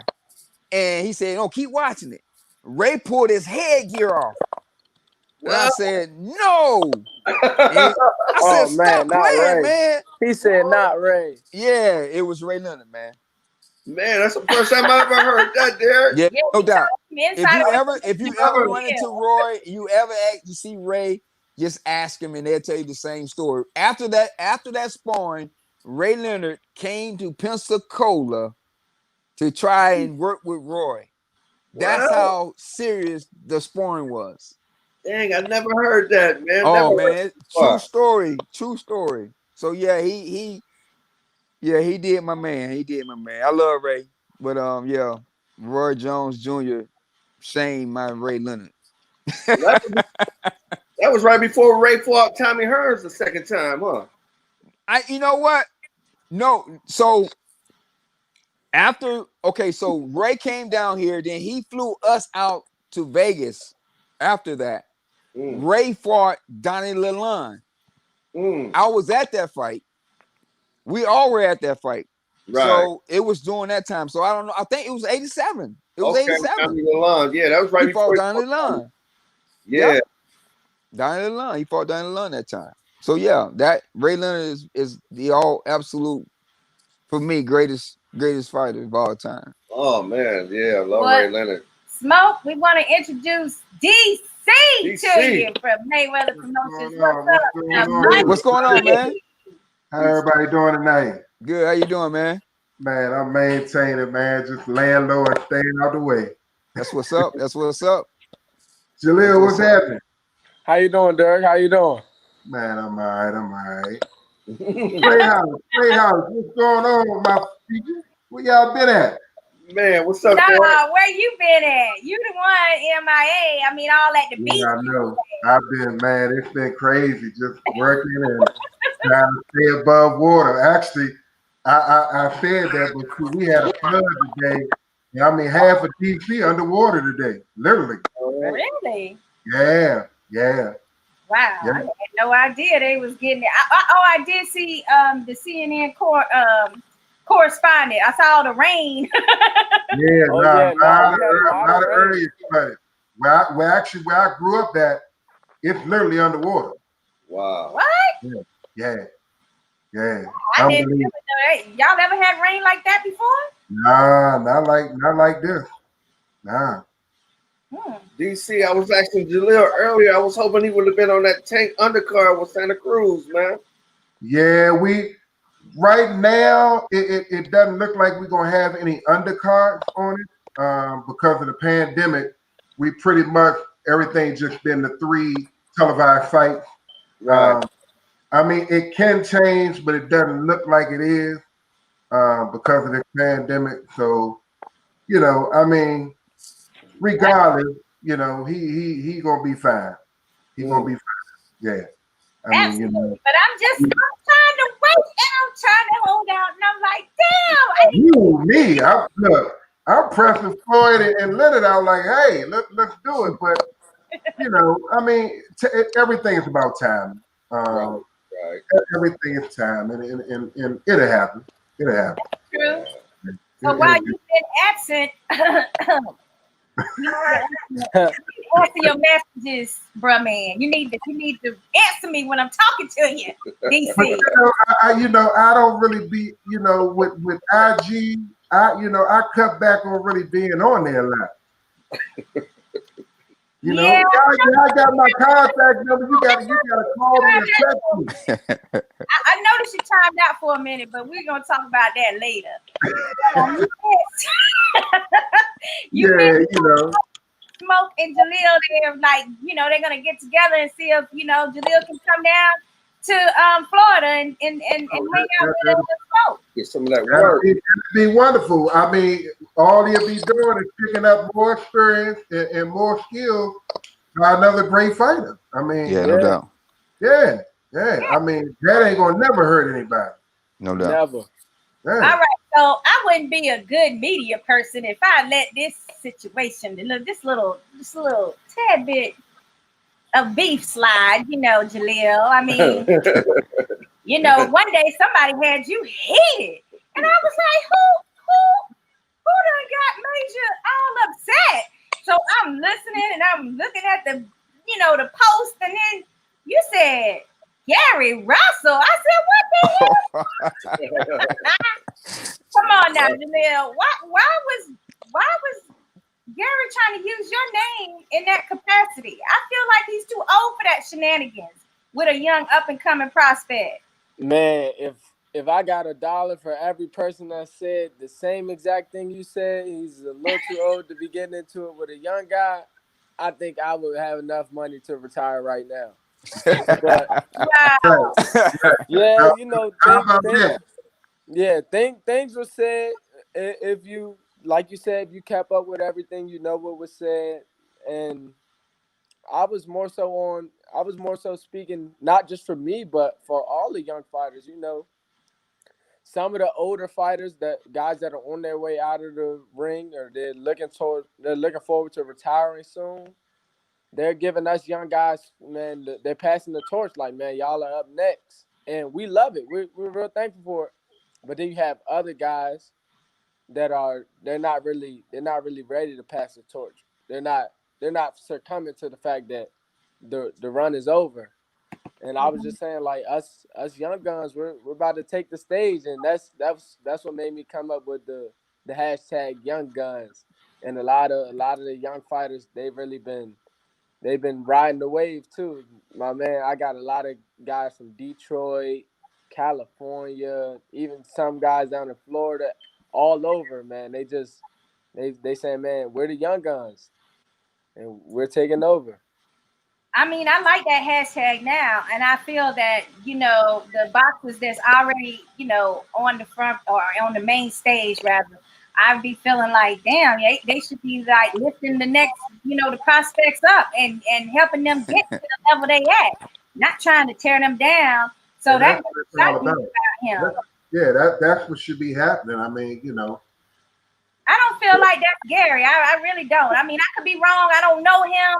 I'm sure he ain't gonna come on the show now, but I'ma still say what I got to say, right? Yeah, like I feel like that's not cool. That seemed out of character for him, and I'm glad you came out and spoke on that right away, and said what you needed to say, and created another movement. Isn't he WBC champ? Oh yes, he is at featherweight. And I mean, Jalil is still a kid. You know what I mean? So why would he going back and forth with a kid? Yeah, that's tough. And I mean, we don't do that over here. All that going back and forth with social media, and we ain't no social media gangsters and all that. If we have something, we going to address the individual. That in any situation. I mean, it's business. It ain't no doubt. It ain't this ain't no street stuff. Because if you acting like that, you ain't gonna get nothing done in this business. Yeah, not at all. All right, yeah, that's gonna be some serious problem. And then the other problem I had with it is that you guys are basically in the same geographic location. Yeah, and it was a public apology put out, and it was cool, but he didn't owe me an apology. He owed the boxing world an apology. And also, it was more so if there was a problem between me and him or his camp and my camp, me and Gary are closer than most other fighters. And when I Okay. say close, I'm talking I grew up around the Russell family, and he could have reached out, via phone, or he could have even came as far as coming to my house. He knows where I live, and yeah, we could have just talked it out. But it didn't go that way. Things happen, and it is what it is. Mm. I mean, That's tough. I respect him. I respect him for coming on and apologizing. I mean, I really did, and I think he was sincere with Okay. it. I mean, because let's face it, it take a lot with people to apologize and be man enough, woman enough to say, "Hey, I was wrong." Right. My whole thing with the whole take on it was, Jalil didn't have anything to do with that. Now, and Jalil's a kid, so my thing is, if you have an issue with an opinion of his dad, then that's something two grown men should talk out and deal with. And I think he understood that later on. I mean, sometimes, in the heat of the moment, you say things and No doubt. think about it or get a little feedback from other people, say, damn, I probably shouldn't have did that. And I think that's what happened. And I think he was sincere with his apology. Yeah. Well, y'all being very nice about it, and I'm glad that he apologized. I'm gonna tell you like this: you're picking on somebody like Jalil, and he's just getting a fresh start. I feel like there's a little jealousy in that, and I'm gonna just say it like that. Well, I mean, Jalil, I will say this about Jalil. I mean, he's grown to have a nice little following, and people, like him. People are interested in following his career. I mean, it happened pretty fast. And I mean, he's a humble kid. He don't bother nobody. He don't talk down on nobody. I mean, he's just focused on boxing and education. Exactly. And he's researching. He's like, wanting to meet, people like the Hall of Famer, Mr. Smoke over here. Yeah. You know what I'm saying? Like, what prospects you seen out here now that's, asking to do things like that? They don't want to do it because they don't even think they know everything, most of them. Yeah. Yeah, and that's the worst. That's the worst way to be. You think you know everything. Yeah. You don't want to be in a situation. A lot of them in this generation, they might have a good skill set, but you got to have more than that. Right. Have more than that. You gotta be humble. Number one, you gotta be humble. You gotta be humble. You gotta pay homage to the fighters that pave the way. No doubt. Where you at? No doubt. You gotta do that. Yo, that's the biggest thing right there. What you just said, that's huge. Yeah. You got to do that. No You doubt. can't walk by them at a fight and mean bug them or just walk past them without speaking and No doubt. yourself. You gotta do that. No doubt. I mean, Yeah, boxing, like any sport, it's a fraternity at the end of the day. No it's doubt. paying No respect. doubt. They paved the way. No doubt. Yeah, No it's a doubt. fraternity, No Yeah, doubt. in the ring and you battle, but after that, it's a family. It's a family. No doubt. Yeah, No doubt. and Much respect. They gotta understand that. That's important. Yeah. No doubt. No We doubt. got T Mason from Sean Mason's team. Yeah, I like T. And then she says, in the heat of the moment, no child should be brought into any situation with a double. I agree. Then she says, Jalil is a talented young man, future champ. Man, thank you so much. Gee. And then we got Nard. He says, when you step into a man's sport, you got to take your lumps like a man. Never, even critical words. So in that aspect, Gary owes Jalil nothing. All right. You heard it from Dad first. Okay. Well, I have to say though, even with the females, we got female prospects that are upset with, the Clarissas and the Lady Cecilias and everybody, because they feel like they're not trying to lift them up as well. It's like they feel like, okay, for example, they feel like maybe they're like focused on their own career so much and highlighting themselves, that they're not thinking about mentioning some of the younger prospects that's coming up. So I understand that perspective, but I also understand Clarissa Shields and some of the females feeling that, hey, we're trying to pave the way so you guys won't have this kind of problems. And right now, the best thing I can do is speak on what I know, which is myself. So, it starts getting the generational gap between boxers can come into play, but I can see why it's like it's just inappropriate for a younger fighter to have to deal with that from somebody established. To me, Yeah, I agree with you on that for sure. I like Jalil because he's like a student of the game. He mm-hmm. reached out to a older fighter that like Derek Gainer, man, and he can learn and soak up the knowledge from Derek, man. So I really love the connection right there that Derek and Jalil, have right now. Hopefully, Absolutely. And that's what it's all about at the end of the day. That's what it's all about. Yeah, definitely. DC, I like where you at, DC. I like them jerseys behind you, man. Where you at? I'm down in the man cave right You got the Lynn Byers. I like that. That was my guy, man. That was my big brother. Yeah. We actually in the process now, actually doing a movie. I was actually in the 30-30 ESPN went on. Yeah, that's my guy there. Yeah. When you think we'll be able to see that, DC? How long? Probably, the pandemic has put a hold on it, but it'll probably be out probably mid-2021. Yeah.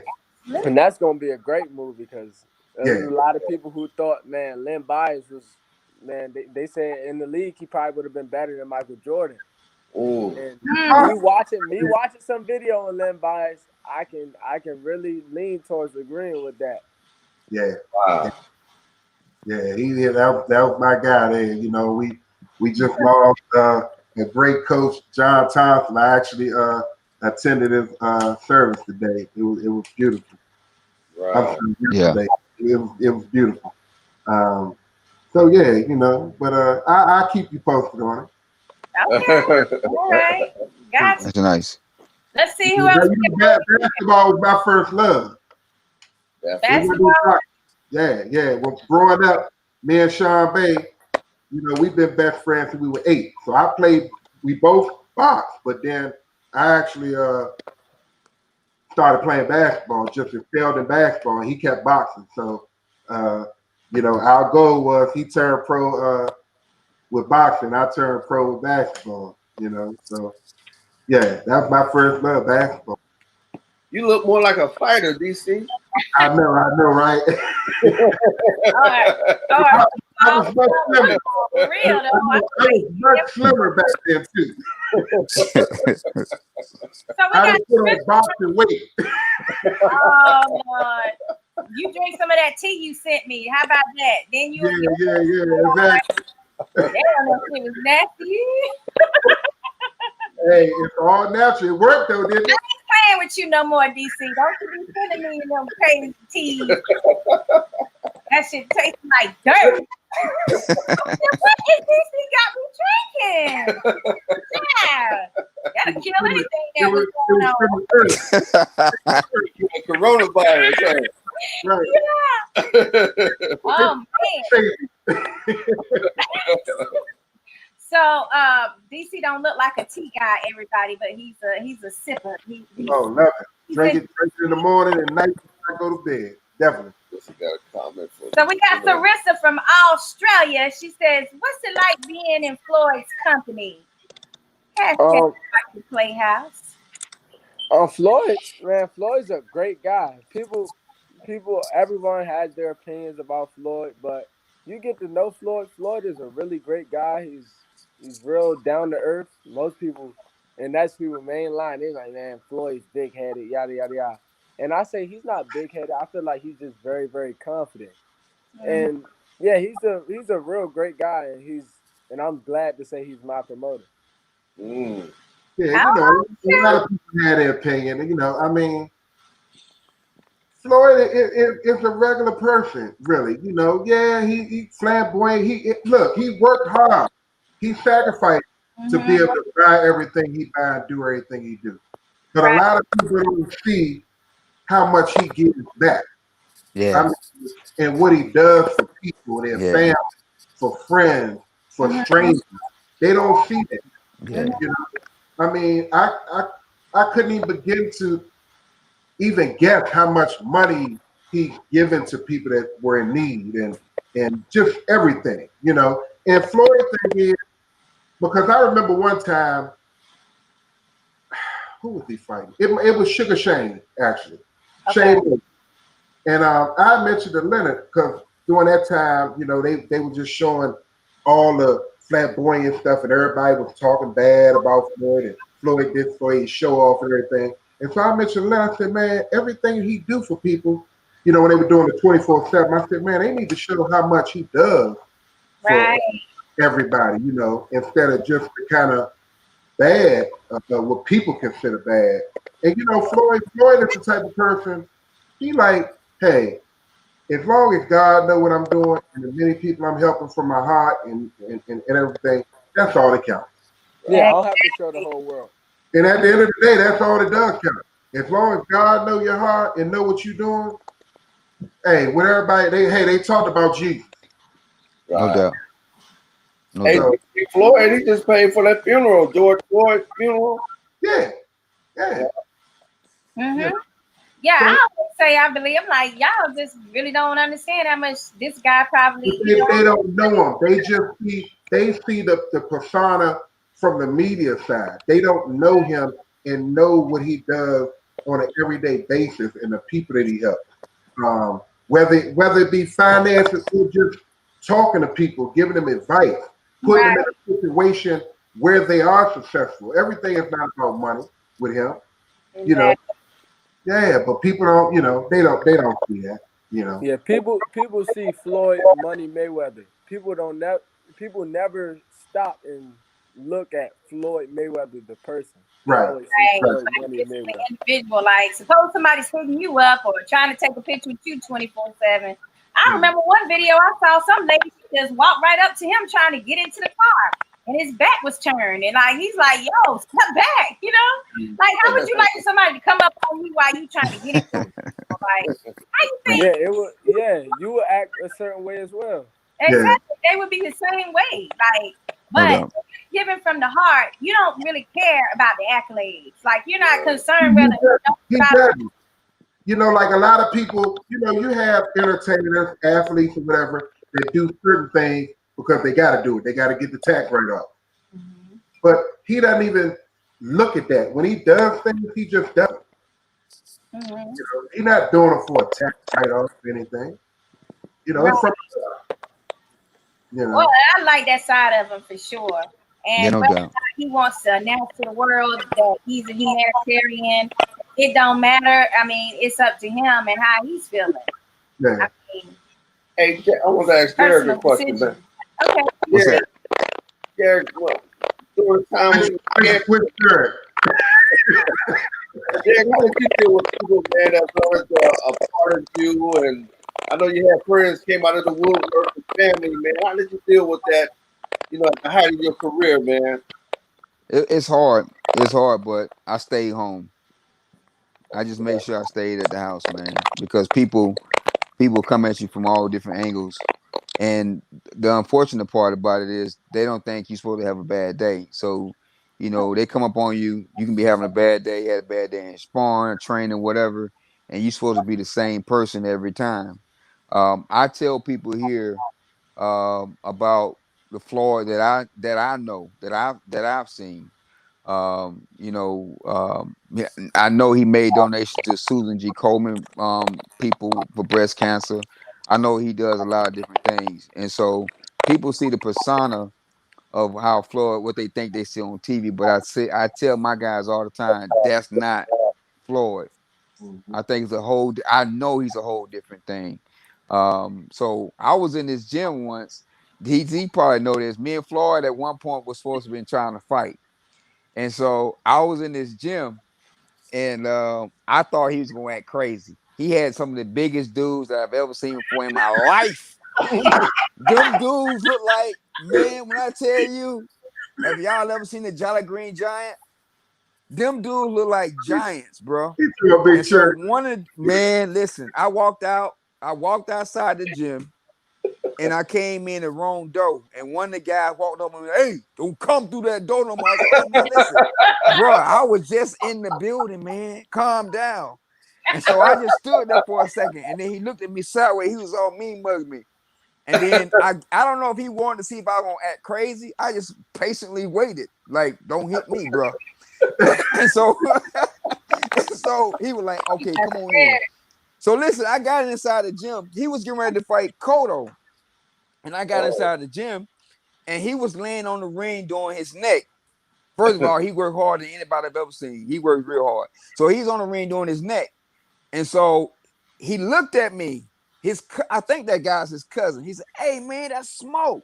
And so when he saw me, I said, oh, Lord, we finna go at it. I thought he was going to be crazy. You know what I'm saying? I didn't know what was going to happen. I really didn't know. I really didn't know. You must have been talking about Yeah, I don't know. And then so as he looked at me, he smiled. I said, oh, I'm safe zone. So I walked up to him, and I just shook his hand and said, hey, man, I'm happy for you, brother. I'm happy for you, man. I'm happy for you. You know what I'm saying? And he was just like, cool, man. I told him I trained in the gym with Jeff, that day. And he said, cool. So he was nice then. When we fought together on the same card, he got in a press conference. He thanked God. I thank God that everybody made it here safely. I thank God for this.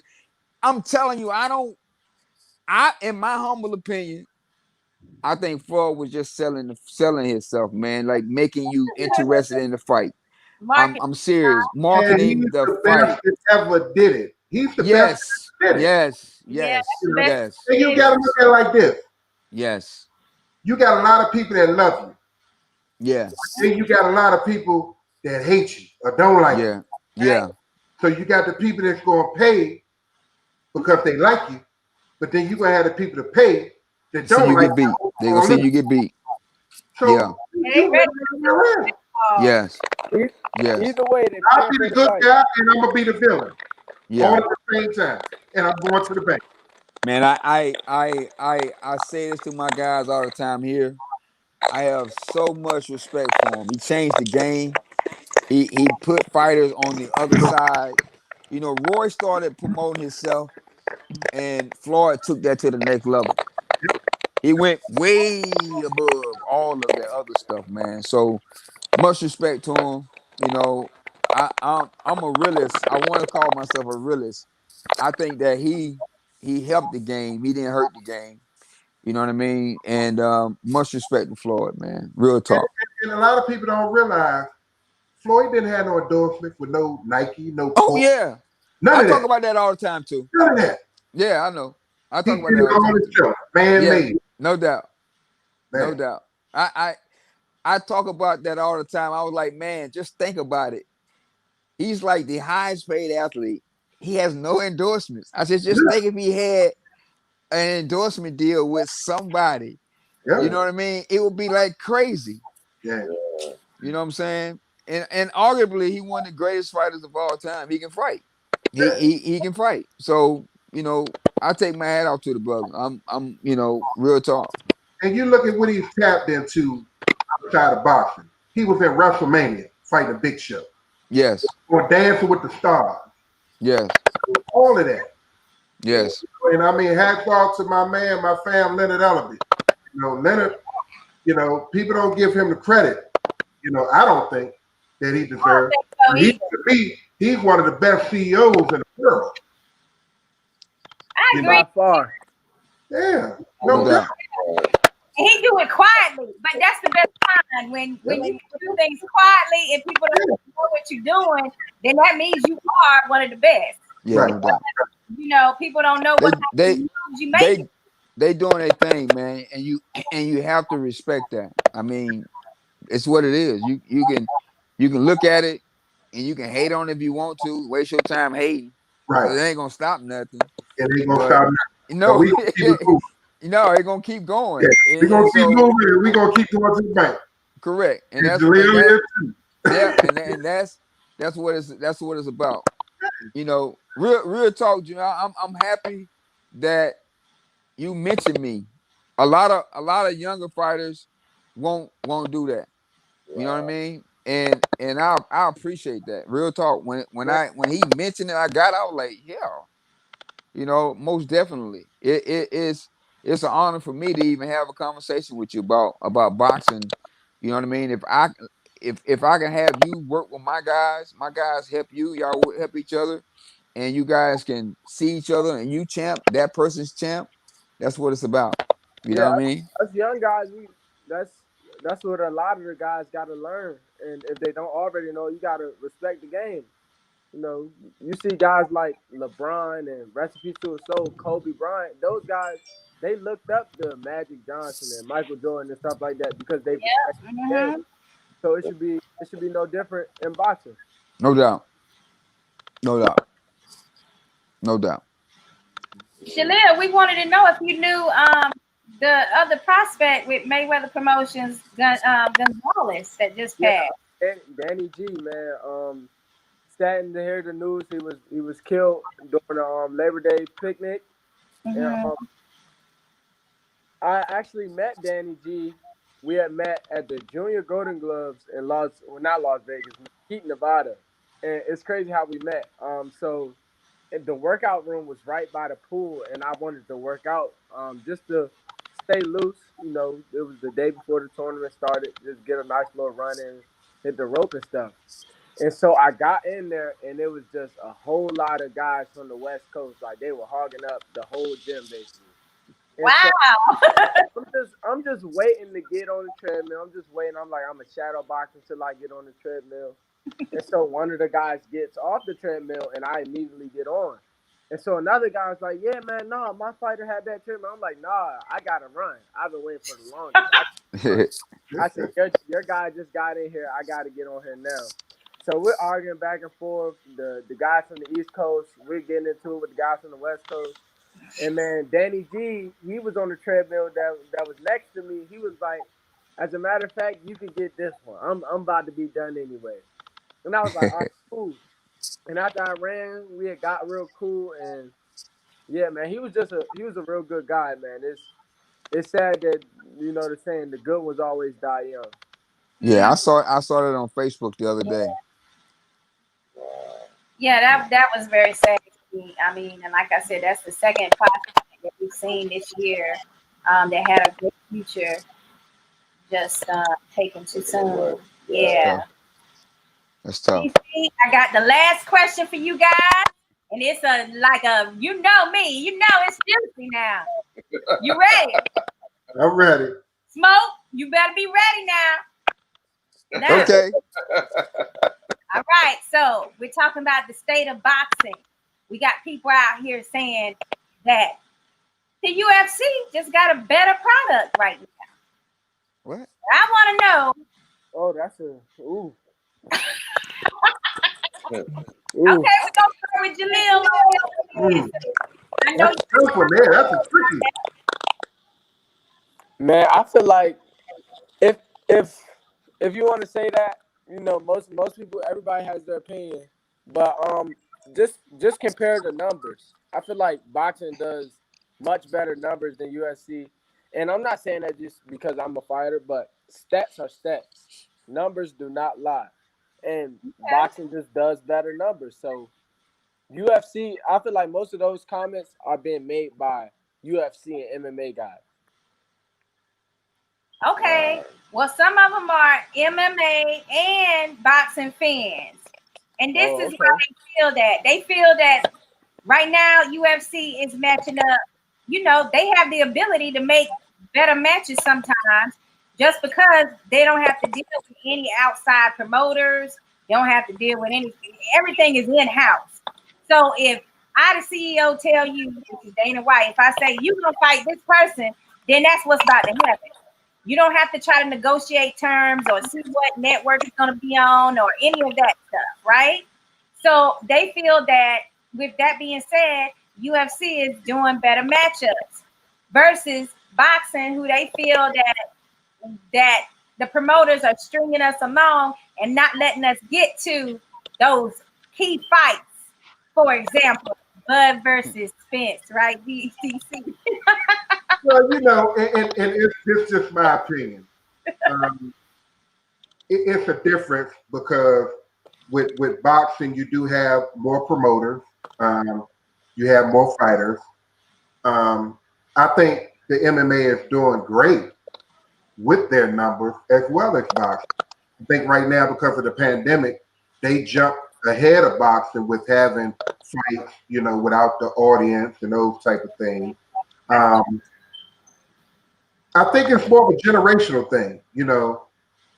Back when Derrick was fighting, when all the, back all the way back to Sugar Ray Leonard, Muhammad Ali, they wanted to fight the best, and they didn't give a damn how it happened. Just make the fight happen. This generation now is too much of, oh man, that's the boy I was growing up with, man. I'm not gonna fight him. And all of that. It's too much friendship. Too much You gotta separate that friendship from business. Yeah. Too much friendship, you think. Too much friendship. Too much nice stuff, Yeah. We got a comment from Adelio, and he says UFC is a monopoly. That's why UFC fighters make no money. And then also, Nar said UFC and MMA is making big fights after big fight. And if boxing did more of the same, it wouldn't be close. But here's the thing. MMA, they might have the numbers as far as more pay-per-view fights every week and more people tuning in. But guess what? The fighters ain't making no money. No, they're not. The fighters are making money. Yeah, no doubt. No doubt. And at the end of the day, that's what it's all about. Yeah. They control the endorsements. With the places like bare knuckles that fit in that lane. Yeah, but the UFC controls the endorsements and everything. Yep. From what I was told, these guys can't even get endorsements. Yeah, Yep. they're all forced to wear the UFC endorsed brands like Reebok and stuff like that. So and that's why Brock Lesnar got out of it and went to the WWE. So, these guys are more so they're like NASCARs. NASCARs are all sponsored up, but it's just the NASCAR. We don't see the person. We see all the sponsors. Yeah, no doubt. I don't think it's close, to be honest with you.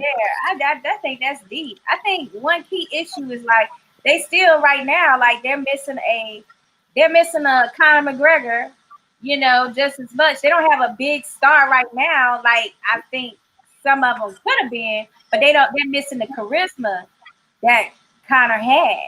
And I feel like that's a big factor. Right now, I feel like boxing got key people that they can go to and really have as big stars right now. And I feel like UFC be missing that. Like they don't have a go-to guy anymore. Right. Like they don't have that big star anymore. Yep. No doubt. Okay, you talking about no doubt, but I want to know, Smoke, what's your better product? Why not? I think boxing is the better product. Obviously, the fighters are being taken care of. When someone can dictate what you can wear on your trunks, I got paid every fight by having a patch on my trunks. So if I can't go out and make extra money outside of, me fighting, getting in the ring and fight, obviously, I'm losing. They probably can put on their fighters, match these guys up because you got one person that controls everything. I think there are some big fights that still can be made in boxing. And I think that sometimes some of the promoters got to move to the side and put their ego to the side and let the fights happen. But at the same time, I do think the promoters are looking at the numbers and the risk versus, if the reward is going to be there for their fighter after they take that fight. So I like the position that boxing is in. And we always like that position over UFC or any other, even bare knuckles. What is a fight that you guys want to see? What is the big fight that you guys want to see? DC, don't act confused. I see you. Don't do it. Don't do it. All right, we're gonna start with. I'm gonna let them answer first then. Yeah, I don't mind Somebody going gotta think first. about it. He know right now in his mind. As soon as I said it, it came to his head. I know DC. I'm sure I'm convinced that me and Derek were thinking the same thing, but I'm really looking forward to this October when Javante Davis gets in the ring with Leo Santa Cruz. That's going to be, I think that's the biggest fight of this year. You see DC. I mean, do you see Santa Cruz as having? Well, do you see this as a 50-50 fight? Mm-mm. I think, and it may sound a little biased once again because I've been in camp with Tank and we're under the same promotion company, but the only person that can beat Javante Davis is Javante Davis. If we have a Tank that comes in, he makes weight easy. Well, we're not going to say easy because making weight isn't easy, but if he comes in and he makes weight, no having to go back and make weight after stepping on the scale and missing it by a few pounds. He comes in there and makes weight. That's a focused Tank because that we know that he took time and he prepared for this fight. Now, if he comes in there and he misses weight or he loses to the scale, then it becomes more of a 50-50 fight. But a Tank that comes in and focused, ready to fight, I think he dominates and wins the fight. Okay. Now, DC. No, I agree with Jalil. I mean, he kind of took the words out of my mouth. I mean, Tank is the only person that can get in the way of Tank. I mean, honestly, Tank has a chance of pretty much being undefeated in his career. It's all up the Tank. It's all up the Tank. A focused Tank, an in-shape Tank. Nobody can do anything with him. I mean, he's just that skilled. He's that strong. A lot of people say, "Oh, Tank can't box." Well, it's a lot of things Tank ain't had to pull out the closet check that people ain't seen. You know, Santa Cruz not taking anything away from him. Great fighter, skilled fighter, the best fighter that the best competition Tank is going to have seen to date. And he's going to come ready to fight. He's going to come in shape. He's going to come ready to fight too. But an in-shape Tank, a focused Tank, He gonna stop him. he's going to stop him. Yeah. He's not going to knock him out. He's going to stop him. Yeah, he gonna stop him. Yeah, he's going to stop him. Yeah. Wait a minute. Hold Now, on. the other fight that I would like to see aside from that is okay. anybody against Jalil. Anybody gets There, go right there. That's the one. I would love to watch that one firsthand.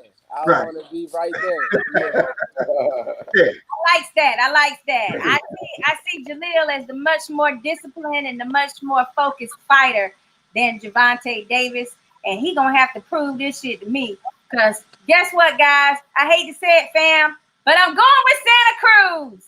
He's always in shape. He's always there and ready to go. So I have to go with established, stable mate. Other than that fight, I don't think it's going to happen, but I would have loved to see Earl and Crawford. Yeah. Now, that's the fight I was going to say. Yeah. Earl what? That was the fight I was going to say. I was going to say Crawford and Spence. Please go ahead. Yeah. Tell us about that. That's the fight I want. That's the fight I want to see. Yeah. What I would like to see though is Crawford fight Spence southpaw. Okay. Yeah. I think that right there will be tricky, but I think it'll make a difficult fight for Spence if he does. Yeah. I think at the end of both of their careers, if they don't fight, it'll be the biggest what if in boxing. But if they do fight in the sooner than later, it'll be more so. It'll be another big what if on what if Earl Spence didn't get into the accident. Would it be a different fight? But either way, it'll be a big what if at the end of both of their careers. But I'm gonna tell you, I'm gonna tell you though, and I love Earl. That's my guy. But I hope he's not sleeping on Danny. What? Yeah, that's what I said too. He might be. Yeah, I hope he's not sleeping on Danny Garcia. yeah, that's what I said. He hope he don't run into something. I hope he don't. Yeah, Yeah. Yeah, that's serious business right there. It's Yeah. gonna be a hell of a fight. yeah, no I doubt, mean, it's gonna be a hell of a fight. And No it's gonna tell a lot about Earl Spence and his comeback from that accident. Well, guys, right now, my fight that I'm looking forward to right now is the Charlo's card. That is like exciting to me. And I can't wait to see who's going to end up being the unified middleweight champion. You got Yeah, Banana, because Rosario. Jason Rosario, man, Yes. he shocked the world with that win over J-Rock. So Mhm. I want to see if he can do it twice. Exactly. And I like the body, like this is the first time that Charlo would be fighting someone that's like similar size. He's usually in there with a smaller guy. Let's be frank. So I want to see how he does against someone that is like that's similar. very true. You Yeah. right. That's very true. You're right about that. Okay, who you got? And we gonna end this I show. want to see the Lomo Lopez. Lomo and Lopez fight. That's going to be a great fight. And a lot of people are saying, man, they think Lomo's going to beat him easy, but Teofimo's got a lot of punching Yeah, I mean, power. he We can seen fight. it in his last fight, man. Yeah, he can fight. It only takes one. He can fight. I'm Yeah, he going can for fight. youth, and I'm going for youth over and power over the experience of Lomo. I Lomo can got a agree with lot that. of I years can agree on with the that edge to an right extent. now, and now he's having to stand in the pocket with that extra weight that he says he really don't like being at. So I'm ready to see this situation play out here. Yeah, I can't call that one. I just can't call it. Yeah, that's tough. That's tough. That's Yeah. tough. That's tough. Right. I wouldn't call that one either. Look at this. We got people from Mayweather Promotions, and they talking about they want to see a great fight that's not with their promotional company. We're making progress in the world.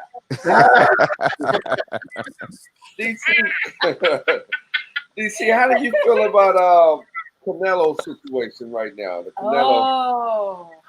You know what? I stay in my lane and mind my business. I'm not surprised. What happened with Canelo? He's suing Golden Boy and Dad. And the zone. And the zone. Yeah, well, Canelo has a lot to. I mean, he's basically suing on the fact that or the basis that the zone is deciding who is a prize fighter, basically, and someone worth more value for him to fight than a lesser known opponent that they consider not going to draw subscriptions. First of all, I think the business model is terrible. I don't know what they're thinking. Like coming to the US and wanting this app. I don't know if you don't have a network to back up that app. I don't feel like you're gonna have enough subscribers ever. I don't like that business model. So I think it isn't like a situation where you have an ESPN then an ESPN Plus. Right. It's more so of it's just dazzling. It's just they're by themselves. The unfortunate part though, they shut down boxing. They shut down boxing though. Some of the networks went away when that thing came on. It seemed like it anyway. Yeah. I mean, it made HBO pack up and shut it down. I was surprised, man. Yeah. Whatever, Mayweather is shut that down. Well, you know what? Hey, DC, I forgot Mayweather jumped to the other side. My bad.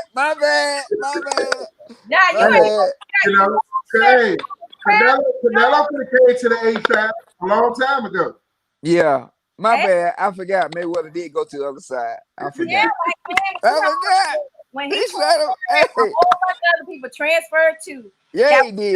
Move on HBO. Yeah, he did. Hey, Mayweather went across the street on him. Thank you, Steven Espinoza. It's showtime. And then put the rest of it on him. He dusted it off with the whole going to ESPN situation. Right. You didn't have nobody else key players to mess around with at that point. No doubt. No doubt. Yeah, but You can't sleep on powerful black men. When you got somebody Right like on, brother. Leonard Ellaby and Floyd Mayweather, you know, hey, you absolutely. can't do anything but win. No doubt. Much I respect. always say there's a reason why there's a PBC and a Mayweather Promotions.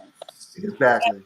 We all know that there's some Exactly. qualities in the sport that PBC made right for a lot of boxers. No doubt. Hey, Yep. DC, we already asked Derek about this, but DC and Jalil, how y'all feel about Roy and Mike fight coming up? Mhm.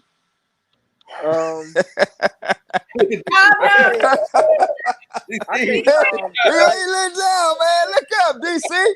Look up, DC. I think like Derek said earlier, I think it's great that the fight.